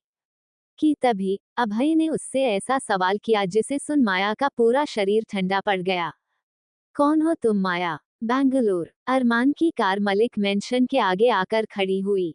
जहां अरमान ने स्टीयरिंग की कमान संभाल रखी थी, तो वही उसके साथ पैसेंजर सीट पर आयशा बैठी थी। अरमान ने आयशा को देख कहा, अंदर जाओ और रास्ट करना। ये सुन आयशा ने उसे देख कहा, आप नहीं आ रहे? नहीं, मुझे कुछ काम है, रात में आऊंगा, तुम चलो, अरमान ने कहा। तो वही जब आयशा ने उसके इन शब्दों को सुना तो न जाने क्यों उसकी धड़कनें तेज हो गई। अरमान को कुछ काम है, और वो कोई भी काम हो सकता है, शायद वो काम हो सकता है जिसके बारे में कबीर ने उसे बताया। और अगर कबीर के कहे शब्द सच निकल गए तो? नहीं ना यासी, आयशा के मुंह से घबराहट के मारे ये शब्द निकल गए। कि तभी आयशा ने ध्यान दिया कि वह ये क्या बोल गई है। इधर अरमान ने उसे देख कहा, कोई दिक्कत? ये सुन आयशा ने अपना थूक निगल लिया और कहा, नहीं, मेरा मतलब है कि आप मत जाए, नाइट लिस्ट थोड़ी देर के लिए ही अंदर चलते। तो इस पर अरमान ने आयशा से अपनी नजरें हटाई और गर्दन झुकाकर एक गहरी सांस लेकर उसने दोबारा आयशा को देखा। और अगले ही पल एक झटके में उसे खींचकर अपनी गोद में बिठा लिया। आयशा के हाथ अरमान के सीने पर जाकर कस गए और उसका चेहरा अरमान के चेहरे के ठीक सामने और बेहद नजदीक आ गया। माँ माना हम घर पर हैं, आयशा ने सकुचाते हुए कहा। फर्क नहीं पड़ता, अरमान ने अपने अंगूठे से उसके होंठों को टटोला। किस्मी, अचानक से अरमान ने ये दो शब्द कहे। हम। आयशा हैरान रह गया। किस्मी जान, अरमान ने बेतरतीबी से उसके होंठों को सहलाते हुए कहा। यहाँ। आयशा के पसीने छूट गए। यहाँ, अभी, इसी वक्त अरमान की आवाज गर्म और भारी थी। आयशा को डर लगा कि कहीं उन दोनों को कोई ऐसे देख ना ले। तुम्हारी नजरें सिर्फ मुझ पर होनी चाहिए, आयशा, अरमान ने कहा जब उसने आयशा की नजरों को दूसरी ओर महसूस किया। तो इधर आयशा ने धीरे से सांस ली और फिर अपने होंठ अरमान के करीब बढ़ा दिए। वो एक पल में उसे चूमकर उसे दूर होने लगी, पर इससे पहले कि उसके होंठ अरमान से दूर होते कि तभी अरमान ने अपना एक हाथ पीछे ले जाकर उसकी गर्दन पर कस दिया और उसके होठों को बुरी तरह से अपने होठों में धंसा लिया। एक लंबी, पैशनेट और ब्रेथलेस किस के बाद अब जाकर अरमान ने उसे छोड़ा। आयशा की सांसें काबू से बाहर और धड़कनें तेज हो गईं। अरमान ने अपने हाथों से उसके बालों को ठीक किया और उसका हुलिया ठीक करते हुए बोला, now go inside and wait for me. ये कहकर अरमान ने आयशा को रिहा किया। तो वहीं आयशा की धड़कनें तेज हो गई। आयशा को एक अजीब सी घबराहट ने घेर लिया था और अरमान से दूर होने से पहले ही अचानक से वो अरमान के सीने से जा लगी। अरमान कुछ पलों तक खामोश बना रहा, पर तभी उसने अपने हाथ आयशा की पीठ पर जगड़ दिए और उसकी गर्दन में अपने होठों को धंसाते हुए कहा, यूं ही लिपटी रहो, मैं कहीं नहीं जाऊंगा। ये सुनते ही आयशा को होश आया कि वो क्या कर रही है, जिस कारण वो तुरंत अरमान से दूर हुई और फिर उसने अपनी नजरें चुराते हुए कहा, मैं आपका इंतजार करूंगी। कहकर आयशा ने बेहद जज्बातों के साथ अरमान को देखा और आगे बढ़कर उसका माथा चूम लिया। क्या आयशा की इस घबराहट का सच में एक खतरनाक अंजाम होने वाला था? 137 अभय की बेदर्दी, अरमान का धोखा। बनारस, कौन हो तुम माया? अभय के इस सवाल को सुन माया का चेहरा पसीने से लस्त हो गया था। उसे कुछ समझ नहीं आ रहा था कि आखिर वो क्या जवाब दे, क्योंकि वो जानती थी कि अभय अब भी उसकी एक ऐसी सच्चाई से वाकिफ नहीं है जो कि उसकी जिंदगी का सबसे बड़ा हिस्सा है और इस हिस्से को वो अभय से छुपा रही है। शायद वो ये गलत कर रही है, लेकिन न जाने क्यों पर उसमें हिम्मत थी ही नहीं इतनी बड़ी सच्चाई अभय को बताने की। जवाब दो माया, क्योंकि अगर मैंने अपने तरीके से पता किया तो शायद अच्छा नहीं होगा। अभय की आवाज बेहद सख्त हो गई थी। आप कहना क्या चाहते हैं? मैं वही हूँ जो आपके सामने हूँ। झूठ। अभय चीख उठा। एक पल को माया भी उसकी चीख सुन चिहुक उठी कि तभी अभय ने बेहद मजबूती से माया की बाजू को पकड़ा और उसकी आंखों में देख अपने दांत पीसते हुए कहा, झूठ बोलती हो तुम। माया अभय की आंखों में देखती रह गई। अभय की आंखें इस वक्त अंगारे उगल रही थी। इधर अभय के जबड़े कस गए और उसने कहा, तुमने अकेले 10 लोगों को मार डाला और तुम कहती हो कि तुम वही हो जिसे मैं जानता हूँ। जिस माया को मैं जानता हूँ वो कमजोर है और इतनी ताकतवर बिल्कुल नहीं जो अकेले इतने सारे आदमियों का सामना कर पाए, लेकिन तुमने ये कर दिखाया। आखिर ऐसा कैसे मुमकिन हो सकता है? हाँ, कहाँ से सीखी तुमने फाइटिंग? और क्यों? अभय की आवाज हर पल बढ़ती ही जा रही थी और बेहद गर्म और भारी होती जा रही थी। मेरी बात तो समझने की कोशिश कीजिए आप, मैं सच कह रही हूँ। मैंने कहा ना माया, अब अगर तुमने झूठ बोला तो मुझसे बुरा कोई नहीं होगा। ये कहते ही अभय बेहद ही आक्रोश में आ गया और माया उसके गुस्से को देखती ही रह गई। याद रखना माया, मुझसे हकीकत जितनी छिपाओगी मुझसे उतनी ही दूर होती जाओगी। अभय के कहे इन शब्दों को सुन माया का दिल कांप उठा। अभय से ही दूर होने के बारे में तो वो सोच भी नहीं सकती थी कि तभी उसने कुछ कहने की कोशिश की, कम से कम एक बार मेरी बात तो सुनिए। मुझे कुछ नहीं सुनना है माया, सिर्फ तब तक जब तक तुम मुझे सच्चाई बताने को राजी नहीं होगी। ये कहते ही अभय ने एक झटके में माया की बाजू को छोड़ा, जिससे वो गिरते गिरते बची और यहाँ अभय कमरे से जाने से पहले एक आखिरी दफा बोला, मुझे उम्मीद है तुम हमारे रिश्ते को बर्बाद होने से बचा लोगी, वरना। अभय ने अपने शब्द पूरे नहीं किया और वहां कमरे से बाहर चला गया। उसके पीछे खड़ी माया सन्न रह चुकी थी। जो चीजें सिमट रही थी और जुड़ रही थी, वही चीजें अब फिर से टूटने की तादाद पे आ गई थीं। माया के चेहरे पर किसी भी तरह के भाव नहीं थे। वो एक ऐसी सोच में पड़ गई थी जहां सिर्फ और सिर्फ उसे अंधेरा दिखाई दे रहा था कि तभी उसकी आंखों से आंसू की बूंद बहकर गालों पर लौट गई और वो जानती थी कि इस बार वो कुछ नहीं कर सकती, इस रिश्ते को बचाने के लिए कुछ भी नहीं। बेंगलुरु, रात हो चुकी थी। आयशा परेशानी से पूरे कमरे में इधर उधर चक्कर काटे जा रही थी। वो बार बार अपने फोन में टाइम देखे जा रही थी और उसके चेहरे पर परेशानी की लकीरें साफ दिख रही थी कि तभी उसने घबराते हुए कहा, मान कहाँ रह गए? आखिर अब तक आए क्यों नहीं? ये सोचते सोचते आयशा अपना सर पड़कर बिस्तर पर बैठ गई कि तभी अचानक से उसके कमरे का गेट नॉक हुआ। आयशा को उम्मीद थी कि ये अरमान ही होगा, इसलिए उसमें अचानक से जान आ गई और वो तुरंत वहां से उठ खड़ी हुई। उसने जैसे ही दरवाजा खोला तो दरवाजा खुलते ही उसे अरमान नहीं बल्कि जूलिया खड़ी दिखाई दी। जूली, आयशा ने बेहद ही बुझी आवाज में कहा, तुम यहाँ क्या कर रही हो? आयशा मैम, मैं तो आपको जूस देने आई थी। आप ही तो हर रात पीती हैं ना पाइनएप्पल जूस। जूलिया ने आयशा के लहजे को देख हैरानी के साथ कहा। जूलिया के इन शब्दों को समझ अब जाकर याद आया आयशा को कि जूली सच कह रही है। इधर आयशा ने कहा, लेकिन आज इतनी रात में आने की क्या जरूरत थी? मैं कल पी लेती ना। इतनी रात, ये क्या हो गया है आपको आयशा मैम? अभी रात के 8 बजे है। बसे सुनते ही आयशा को एक दफा फिर होश आया कि सच में इस वक्त सिर्फ 8 बजे हैं। लेकिन अरमान की वजह से वो इतनी पागल हुई जा रही थी कि रात के 8 भी उसे ज्यादा लग रहे थे। इधर आयशा ने जूलिया के हाथों से बेमन से वो पाइनएप्पल जूस ले लिया और कहा, मैं पी लूंगी, तुम जाओ। कि तभी जूलिया ने जाने से पहले कहा, आप ठीक तो है ना आयशा मैम? मुझे परेशान लग रही हैं आप जब से यहाँ बनारस से वापस आए हैं। ये सुन आयशा ने कहा, मैं ठीक हूँ जूल, बस थोड़ा सा सर दर्द हो रहा है। सर दर्द हो रहा है तो टैबलेट दूं या फिर? Please Julie, I am fine, तुम जाओ। ये कहते ही आयशा ने दरवाजा बंद कर दिया। तो दरवाजे के बाहर खड़ी जूलिया हैरत भरे लहजे में खुद से ही बोली, कोई तो बात है जो आयशा मैम इतनी परेशान हैं।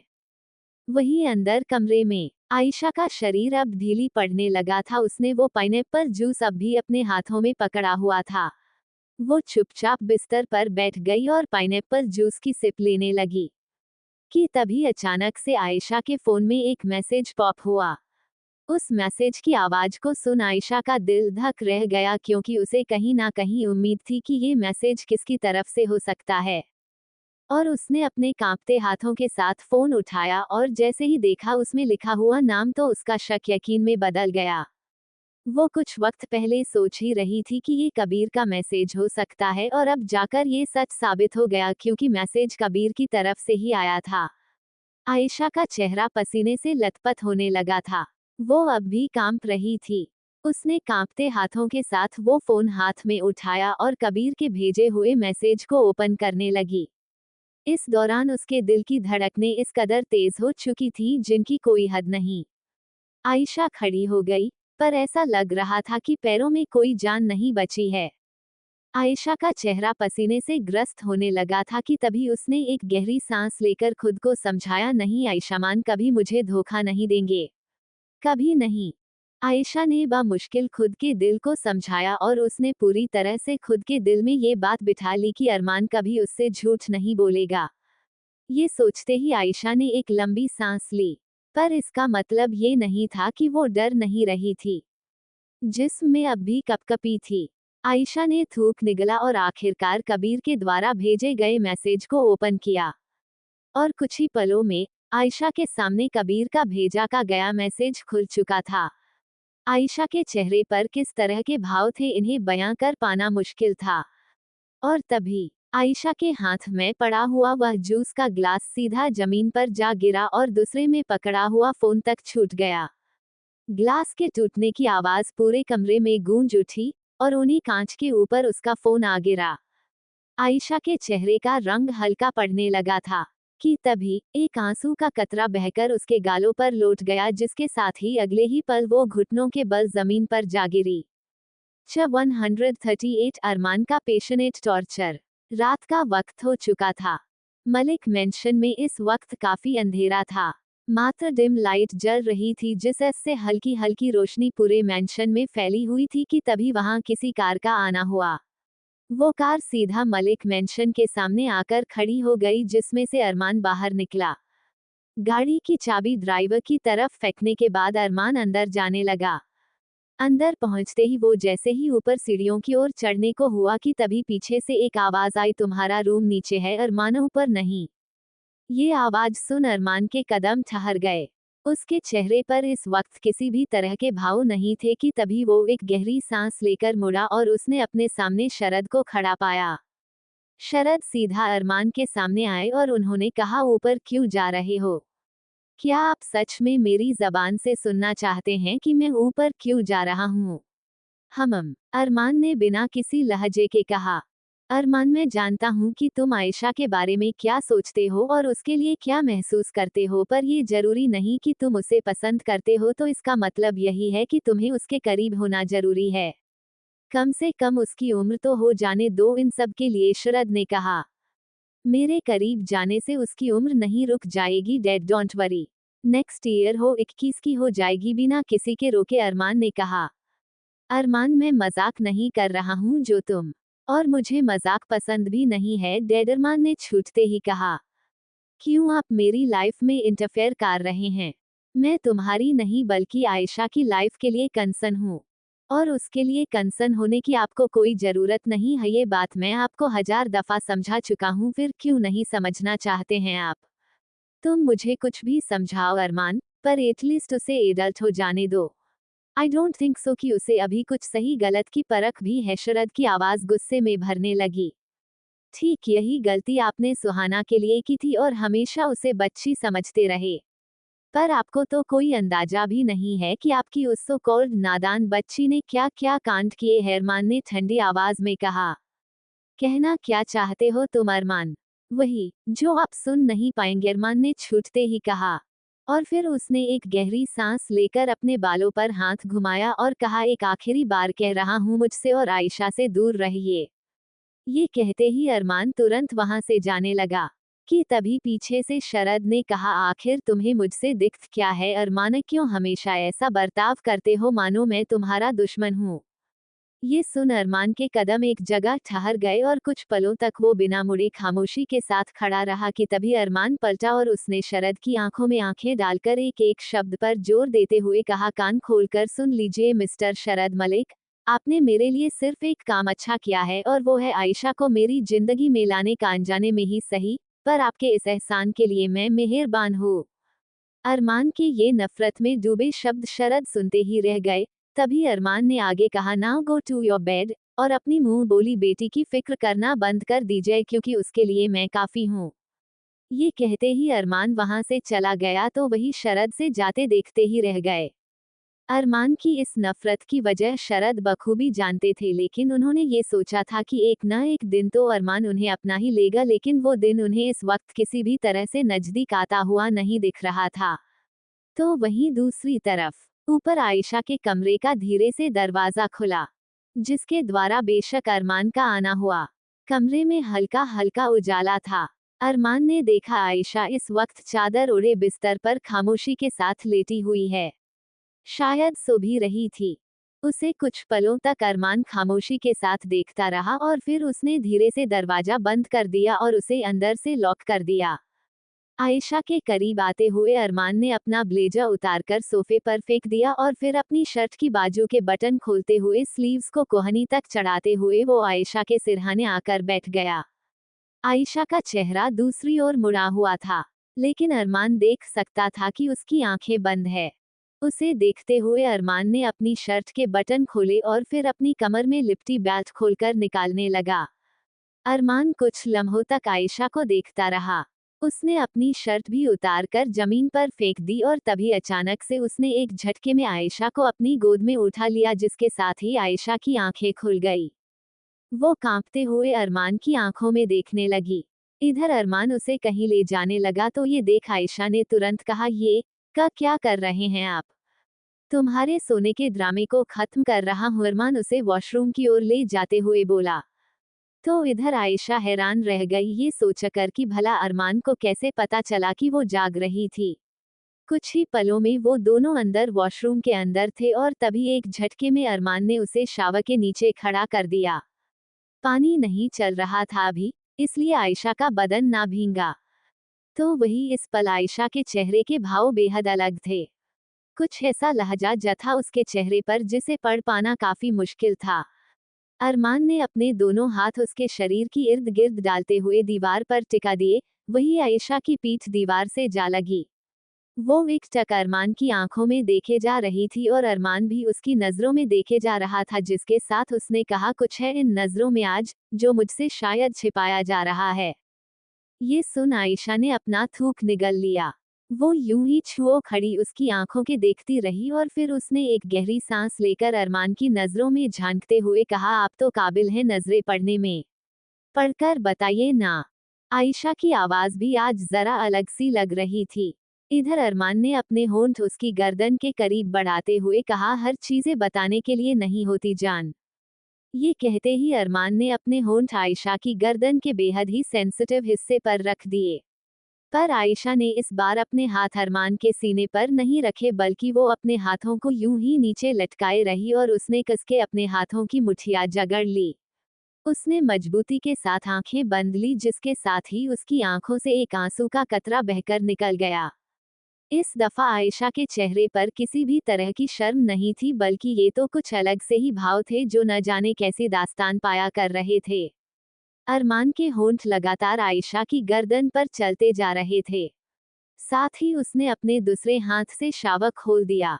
शावर से गिरती पानी की बूंदें उन दोनों के बदन को बेदर्दी के साथ भिगोने लगी। अरमान उसकी गर्दन पर बहती पानी को अपने होठों से चूमता जा रहा था और वही आयशा की आंखों से बहते आंसू अब शावर से गिरती बूंदों के साथ मिलते जा रहे थे। आयशा की पलकें अभी भी झुकी हुई थी और उसने अपनी मुट्ठी को इस कदर कर जकड़ रखा था मानो वो एक अजीब सी तड़प में हो। इधर अरमान अपने होठों को उसकी गर्दन से नीचे सरकते हुए उसके सीने तक ले जाने लगा। उसका हाथ आयशा की टॉप के अंदर चलने लगा। वो अपने हाथ से आयशा की कमर को सहलाते हुए उसकी सकर्ट के भीतर उस हाथ को डालने लगा और आयशा का दिल धक्का रह गया उसकी छुअन पर। अरमान के हाथ बुरी तरह से आयशा के जिस्म के हर एक हिस्से पर रेंग रहे थे और वही आयशा एक मूर्ति की तरह खड़ी रह गई थी। उसकी आंखों से आंसू बहे जा रहे थे कि तभी अचानक से अरमान अपने दांतों से उसकी टॉप को कंधे से नीचे खिसकाने लगा। आयशा और अधिक कपकप आ गई, पर इससे पहले आगे वो कुछ भी कहती कि तभी अरमान ने उसकी टॉप को उसके जिस्म से दूर निकाल फेंका और एक पल में अपने धधकते हुए होंठ उसने आयशा की इनरवियर से झांकते सीने पर टिका दिया। आयशा को बेतरतीबी के साथ चूमते हुए अरमान ने अपने होंठ उसके कानों के करीब बढ़ाए और अचानक से उसके कानों को बेहद जोर से काट लिया। आयशा बुरी तरह से कराह उठी अरमान के इस पेशनेट टॉर्चर पर, लेकिन उसकी आवाज घुट के रह गई जब अरमान ने अपने होंठ उसके होंठों पर धर दिए। और तभी आयशा के होंठों को पागलों की तरह चूमने के बाद अरमान ने छूटते ही किसी सनक भरे लहजे में कुछ ऐसा कहा जिसे सुन आयशा की रूह जम गई। जान कबीर की याद आ रही है क्या? च 139 नीड एनी हेल्प बेबी। जान कबीर की याद आ रही है क्या? अरमान के मुंह से इन शब्दों को सुनते ही आयशा की रूह ठंडी पड़ गई और उसके हाथ एक जगह थमे रह गए। इधर अरमान ने उसकी आंखों में अपनी नजरें गड़ाई और कुछ लम्हों तक खामोशी के साथ उसे देखता रहा। आयशा की नजरें भी अरमान की नजरों में डूबी हुई थी। आयशा कोशिश तो बहुत कर रही थी कि वो अपने अंदर भरे डर को चेहरे पर न आने दे, लेकिन अरमान के सामने हमेशा ये सब काफी मुश्किल हो जाता था उसके लिए। उधर अरमान ने उसके चेहरे को अपने हाथों में भरकर बेहद ही भारी और ठंडी आवाज में कहा, जवाब दो, आयशा कबीर की याद आ रही है। ये सुन आयशा एक दफा फिर कांप उठी कि तभी उसने कहा, आप ये क्यों कह रहे हैं? इस सर पर अरमान के होंठों के किनारे उड़ गए। वो कुछ पलों तक चुप खड़ा रहा कि तभी उसने आगे कहा, मुझे लगा शायद तुम मिस कर रही होगी उसे, आफ्टर ऑल काफी मदद की है तुम दोनों ने एक दूसरे की हम। ये सुन आयशा की जान में जान आई, वरना कुछ वक्त पहले तक तो वो ये समझ बैठी थी कि अरमान सब कुछ जान चुका है और इस बार वो फिर से हार जाएगी। लेकिन अब वो बहुत निश्चित हो गई थी, क्योंकि अब उसे एहसास हो गया था कि अरमान इस वक्त इस बारे में नहीं जानता है कि कबीर और उसके बीच क्या हुआ है। आप उस शख्स का नाम क्यों ले रहे हैं जिससे अब मेरा कोई लेना देना नहीं? आयशा ने हिम्मत करके कहा। पर वो शख्स तुम्हारी जिंदगी में दखलंदाजी करने तो आया था ना, और आज मैं बस ये जानना चाहता था कि कहीं तुम अब भी तो उसे याद नहीं करती? अरमान ने खामोश आवाज में कहा। तो इस पर आयशा ने अरमान की आंखों में आंखें डालकर कहा, नहीं, जिससे अब मेरा कोई रिश्ता नहीं, भला उसे क्यों याद करूं? ये सुन अरमान के होठों के किनारे मुड़ गए। उसने अपना हाथ आयशा के चेहरे से उसकी गर्दन पर बढ़ाया और फिर उसकी गर्दन को सहलाते हुए आयशा के होठों को देख बोला, चलो मान लो एक दिन कबीर फिर से तुम्हारी जिंदगी में आता है और तुम्हें मेरे बारे में कुछ कहता है, जैसे कि मैं तुम्हें धोखा दे रहा हूँ या कुछ गलत कर रहा हूँ, तो फिर तुम क्या करोगी? एक तरफ अरमान की ठंडी उंगलियां आयशा के बदन पर चलती जा रही थी तो वही उसके किए गए ये चंद सवाल, ये दोनों चीजों मिलकर आयशा के जिस्म में सिर्फ और सिर्फ सनसनी फैलाने का काम कर रही थी। बोलो जान, अरमान ने कहा, जिसे सुन आयशा छूटते ही बोल उठी, मैं नहीं करूंगी उस पर यकीन। ये कहते हुए आयशा की आंखों में आंसू आ गए, जो शावर से गिरती पानी की बूंद के बीच कहीं छिपते जा रहे थे, और इसी के साथ आयशा के दिमाग में वो लम्हा गूंज उठा जब उस दिन कबीर ड्राइवर के भेष में उसके सामने आया था और उसने अरमान के खिलाफ न जाने कितने शब्द कहे थे, पर इसके बावजूद आयशा ने उस पर यकीन ना किया। आयशा का जवाब सुन अरमान के होंठों पर एक अजीब सी मुस्कान आ गई कि तभी आयश ने आगे के शब्द कहे, मैं नहीं करूंगी उस पर यकीन सिर्फ तब तक जब तक सबूत आपके खिलाफ ना हो। ये सुन अरमान की नजरें आयशा के चेहरे पर ठहर गईं। उसने अपने अंगूठे से आयशा के होंठों को सहलाते हुए कहा, सबूत झूठे भी तो हो सकते हैं। एक सबूत झूठा हो सकता है पर सब तो नहीं ना, आयशा ने तुरंत जवाब दिया। तो इस पर अरमान कुछ समय तक खामोश खड़ा उसे देखता रहा। आयशा भी एकटक अरमान की आंखों में देखे जा रही थी। इधर अरमान ने अपना हाथ उसकी कमर में फंसाया और उसकी कमर को बेहद ही सेंसेशनल तरीके से छूते हुए उसने कहा, मुझे मेरा जवाब मिल गया। ये कहते ही अरमान ने बेतरतीबी से आयशा के होंठों को अपनी गिरफ्त में ले लिया। तो वहीं आयशा आज अरमान के टच से सिहर नहीं बल्कि तड़प रही थी। अरमान के हाथ उसके पूरे बदन पर रेंगने लगे कि तभी आयशा ने कहा, मुझे नींद आ रही है। ये सुन हरकत करते हुए अरमान के होंठ अचानक से रुके। वो कुछ पलों तक एक जगह थमा रहा और फिर उसने धीरे से आयशा का चेहरा देखा जो पहले से ही उसकी नजरों में देख रही थी। इधर अरमान ने कुछ समय तक उसका चेहरा देखते रहने के बाद उसने अपने होंठों से आयशा के माथे को बेहद ही जज्बातों के साथ चूम लिया। तो वही न जाने क्यों पर इस बार आयशा का दिल तड़प उठा जब उसने अरमान के होठों को अपने माथे पर महसूस किया। उसने कसके अपनी आंखें बंद कर ली जिसके साथ ही उसकी आंखों से आंसू झरझर बह गए। अरमान उसके माथे को चूमकर उससे अलग हुआ और उसने कहा, जाओ एंड चेंज योर क्लोथ्स। ये कहकर अरमान उससे दूर हो गया। वहीं आयशा कुछ समय तक एक जगह जड़ खड़ी रह गई और फिर वो बिना अरमान से नजरें मिलाए वॉशरूम से बाहर चली गई। लेकिन अरमान एक नजरे आयशा से तब तक नहीं खड़ी जब तक वो उसकी आंखों से ओझल नहीं हो गई। उसके जाते ही अरमान के होंठों पर एक अजीब सी मुस्कान ने दस्तक दे दी। जान जान जान, ये बोलते हुए अरमान किसी साइको की तरह हंस पड़ा। और शायद किसी को इस बात की खबर नहीं थी कि उसके जहन में चल क्या रहा है। दूसरी तरफ बेंगलों के ही किसी नाइट क्लब में एक लड़की नशे में धुत थी। उससे चला तक नहीं जा रहा था कि तभी उसके पास दो लड़के से संभालने के लिए आए और उन्होंने उस लड़की को देखकर कहा, need any help baby, just get lost. उस लड़की ने छूटते ही कहा। वो दोनों लड़के आपस में एक दूसरे को देखने लगे उस लड़की के तेवर को देखने के बाद कि तभी उनमें से एक लड़के ने कहा, टेंट्रम्स हम। ये कहते ही वो लड़का जैसे ही उस लड़की के पास आकर उसे छूने को हुआ कि तभी उस लड़की ने एक झटके में अपने घुटने मोड़कर उनमें से एक लड़के की जांघ के बीचों बीच दे मारा। वो लड़का दर्द के मारे कराह उठा। तो वहीं दूसरी तरफ वो दूसरा लड़का था भी इस नज़ारे को देखता रह गया कि तभी वो लड़की उस दूसरे लड़के के पास आती और एक झटके में उसने उसके कानों के नीचे एक जोरदार तमाचा रसीद दिया जिससे उसके कानों से खून तक निकलने लगा। इधर वो लड़का इससे पहले कि खुद को संभाल पाता कि तभी एक और झन्नाटेदार थप्पड़ उसके कानों के नीचे चिपक गया।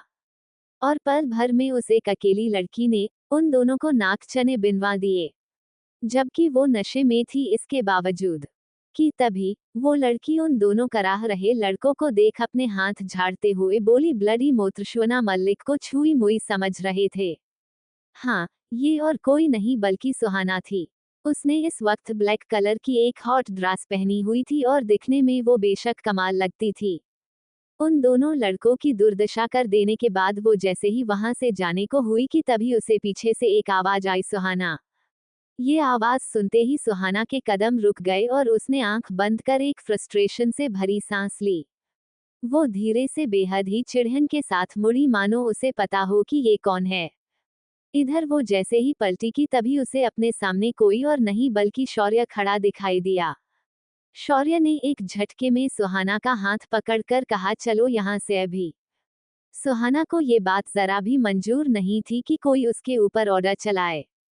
इधर शौर्य उसकी कलाई पकड़कर उसे खींचते हुए वहां से ले जाने लगा कि तभी पीछे से सुहाना ने एक झटके में अपनी कलाई छुड़ाई और शौर्य को उंगली दिखाते हुए बोली, don't you dare to order मी शौर्य, और तुम क्यों मेरे बॉडीगार्ड बनने की कोशिश करते हो। ये सुन शौर्य इससे पहले कि उसे कुछ जवाब दे पाता कि तभी उसका फोन बज पड़ा। दूसरी तरफ अरमान इस वक्त आयशा के कमरे में ही था। उसने अपने बदन पर केवल एक कर टावल लपेट रखी थी और वो उसे कमरे की खिड़की के पास खड़ा था। तो वहीं उसकी नज़र बिस्तर पर सुकून से लेटी आयशा के चेहरे पर टिकी हुई थी, जिसकी आंखें बंद थी और शायद वो सो रही थी। उसे देखते हुए अरमान ने किसी को कॉल लगाया और दूसरी तरफ से वो कॉल किसी और ने नहीं बल्कि शौर्य ने पिक किया। कहाँ है वो? अरमान ने छूटते ही सवाल किया। तो वहीं दूसरी तरफ शौर्य ने गुस्से में सुहाना को घूरते हुए कहा, आने को राजी नहीं तो लगाओ कान के नीचे एक थप्पड़, पर अभी इसी वक्त उसे वहां से लेकर निकलो। अरमान की आवाज गर्म हो चली थी। इधर शौर्य ने कहा, डोंट वरी अमनज। ये कहते ही उसने सुहाना को घूरते हुए फोन कट कर दिया और कहा, आखिरी बार कह रहा हूँ चलो यहाँ से। मैं भी आखिरी बार कह रही हूँ, नहीं जाऊंगी, जो उखाड़ना है उखाड़ लो ना, मैं तुमसे डरती हूँ और ना ही अरमान मलिक से। ये कहते ही सुहाना जैसे ही पलट कर जाने को हुई कि तभी पीछे से शौर्य ने एक झटके में उसे उठाकर होने कंधे पर टांग लिया और सुहाना उसकी इस हरकत पर दंग रह गई। वो बुरी तरह अपने हाथ पैर चलाने लगी जिनसे शौर्य को घंटा फर्क ना पड़ा। तुम उन लड़कों को ढेर आसानी से कर सकती हो सुहाना, पर मुझे नहीं। ये कहते ही शौर्य एफर्टलेसली सुहाना को अपने कंधों पर टांगे ले गया। शौर्य खुराना, आई किल यू, सुहाना गुस्से में चिल्लाती रह गई, पर शौर्य को कुछ असर ना हुआ। अगली सुबह मलिक मेंशन। आयशा की आंख खुली। उसका सिर भारी हो रहा था। वो अपना सिर पकड़ते हुए बिस्तर से उठ बैठी कि तभी अपने ठीक सामने अरमान को बैठा देख वो डर उठी। अरमान ने उसके बिखरे हुए बालों को कान के पीछे सरकाते हुए कहा, चलें। ये सुन आयशा के चेहरे के भाव बदल गए। कहाँ दिखाता हुए कहते ही अरमान ने एक झटके में उसके बदन से चादर हटा दी। 140 दोनों के बदन एक दूसरे से चिपक चुके थे। कुछ समय बाद अरमान और आयशा एक बार फिर प्रैक्टिस सेशन के लिए बेसमेंट में आ चुके थे। आयशा ने इस वक्त स्पोर्ट्स वेयर पहन रखे थे, तो वहीं अरमान ने एक ब्लैक टी शर्ट पहनी हुई थी।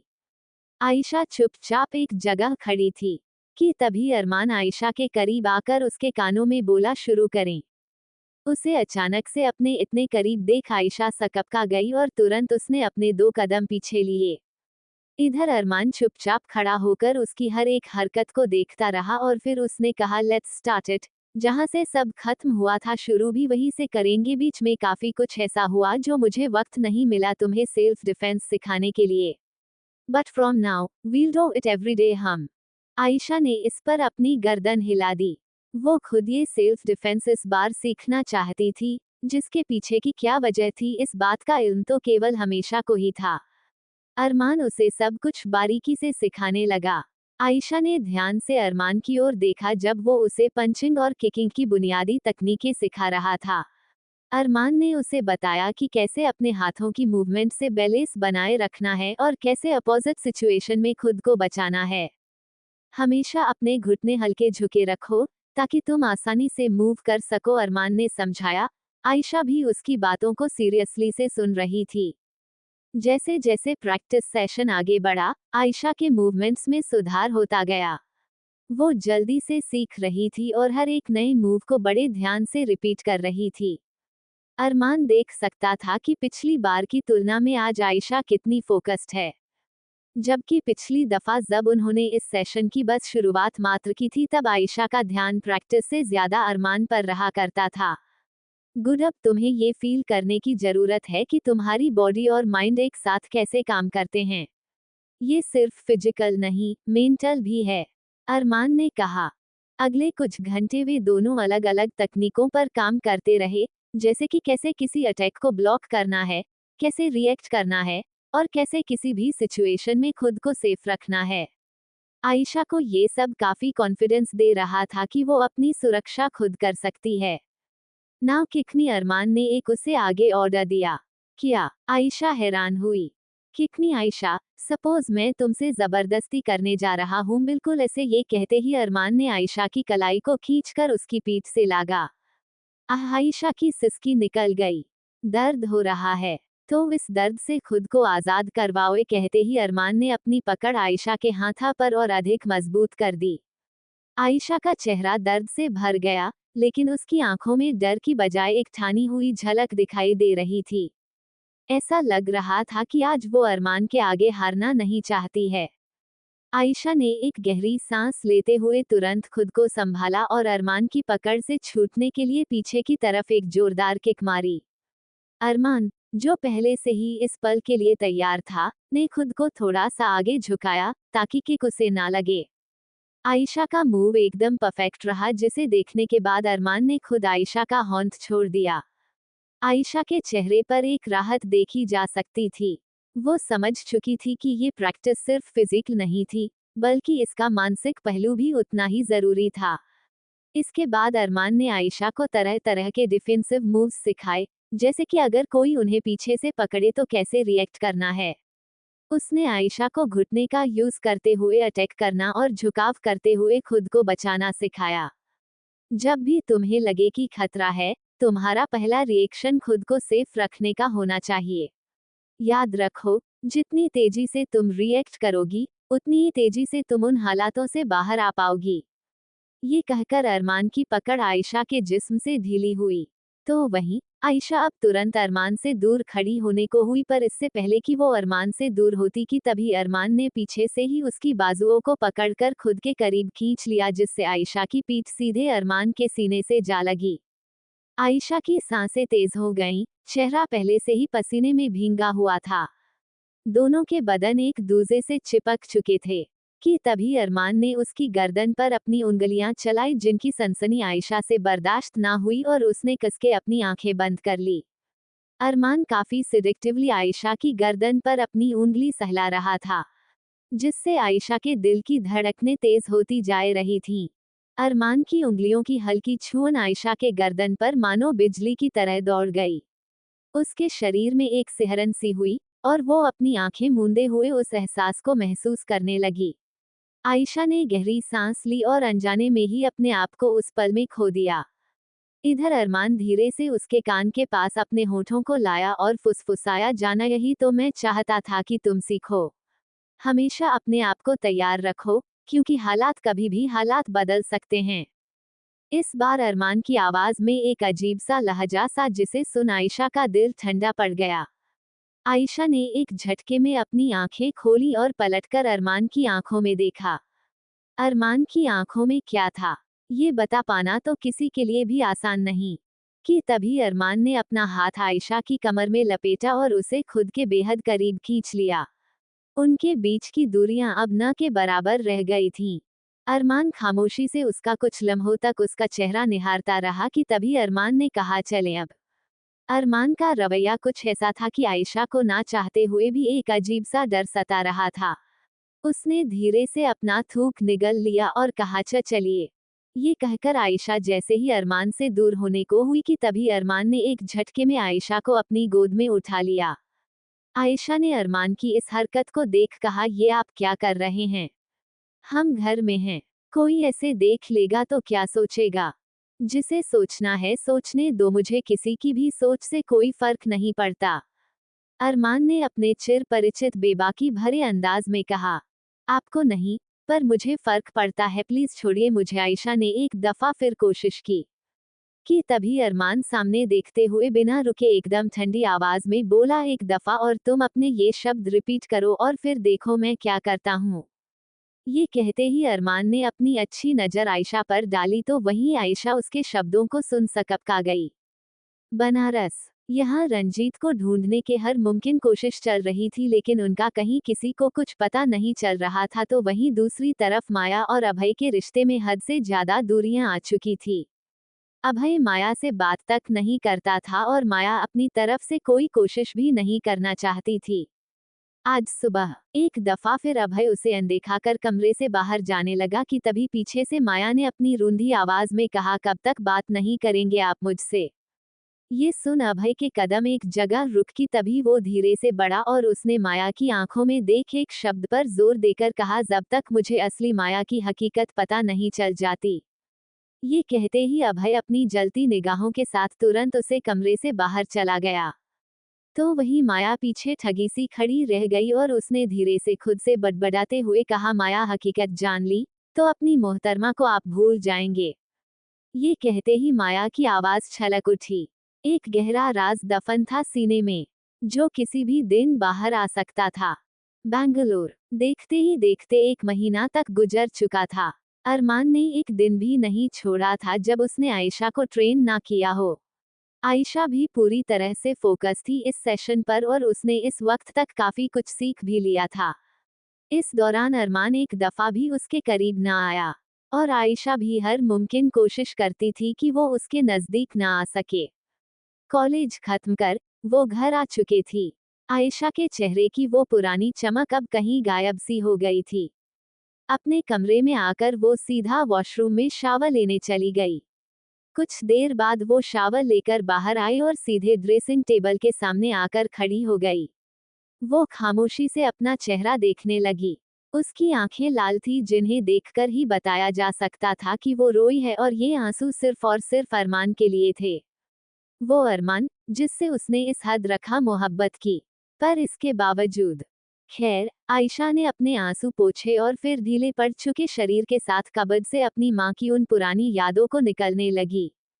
हर चीजों को देखते हुए उसकी आंखों में नमी आ रही थी। कुछ इसी तरह आयशा के हाथों में आखिरकार वो लॉकेट लगा जो सारिका ने उसे उसके 16वें जन्मदिन पर दिया था। उस लॉकेट को आयशा चुपचाप देखती रही। उसके दिमाग में अब भी सारिका के कहे हो शब्द छपे थे जब उन्होंने कहा था कि इस लॉकेट को वो कभी खुद से दूर ना करे। आयशा ने धीरे से उस लॉकेट को अपनी मुट्ठी में जकड़ लिया और उसे अपने सीने से लगा लिया। इधर बना जाने कैसे आयशा के हाथ से वो लॉकेट छूटकर जमीन पर जा गिरा। कुछ पल के लिए वो थम गई, पर फिर उसने धीरे से वो लॉकेट दोबारा अपने हाथों में उठाया।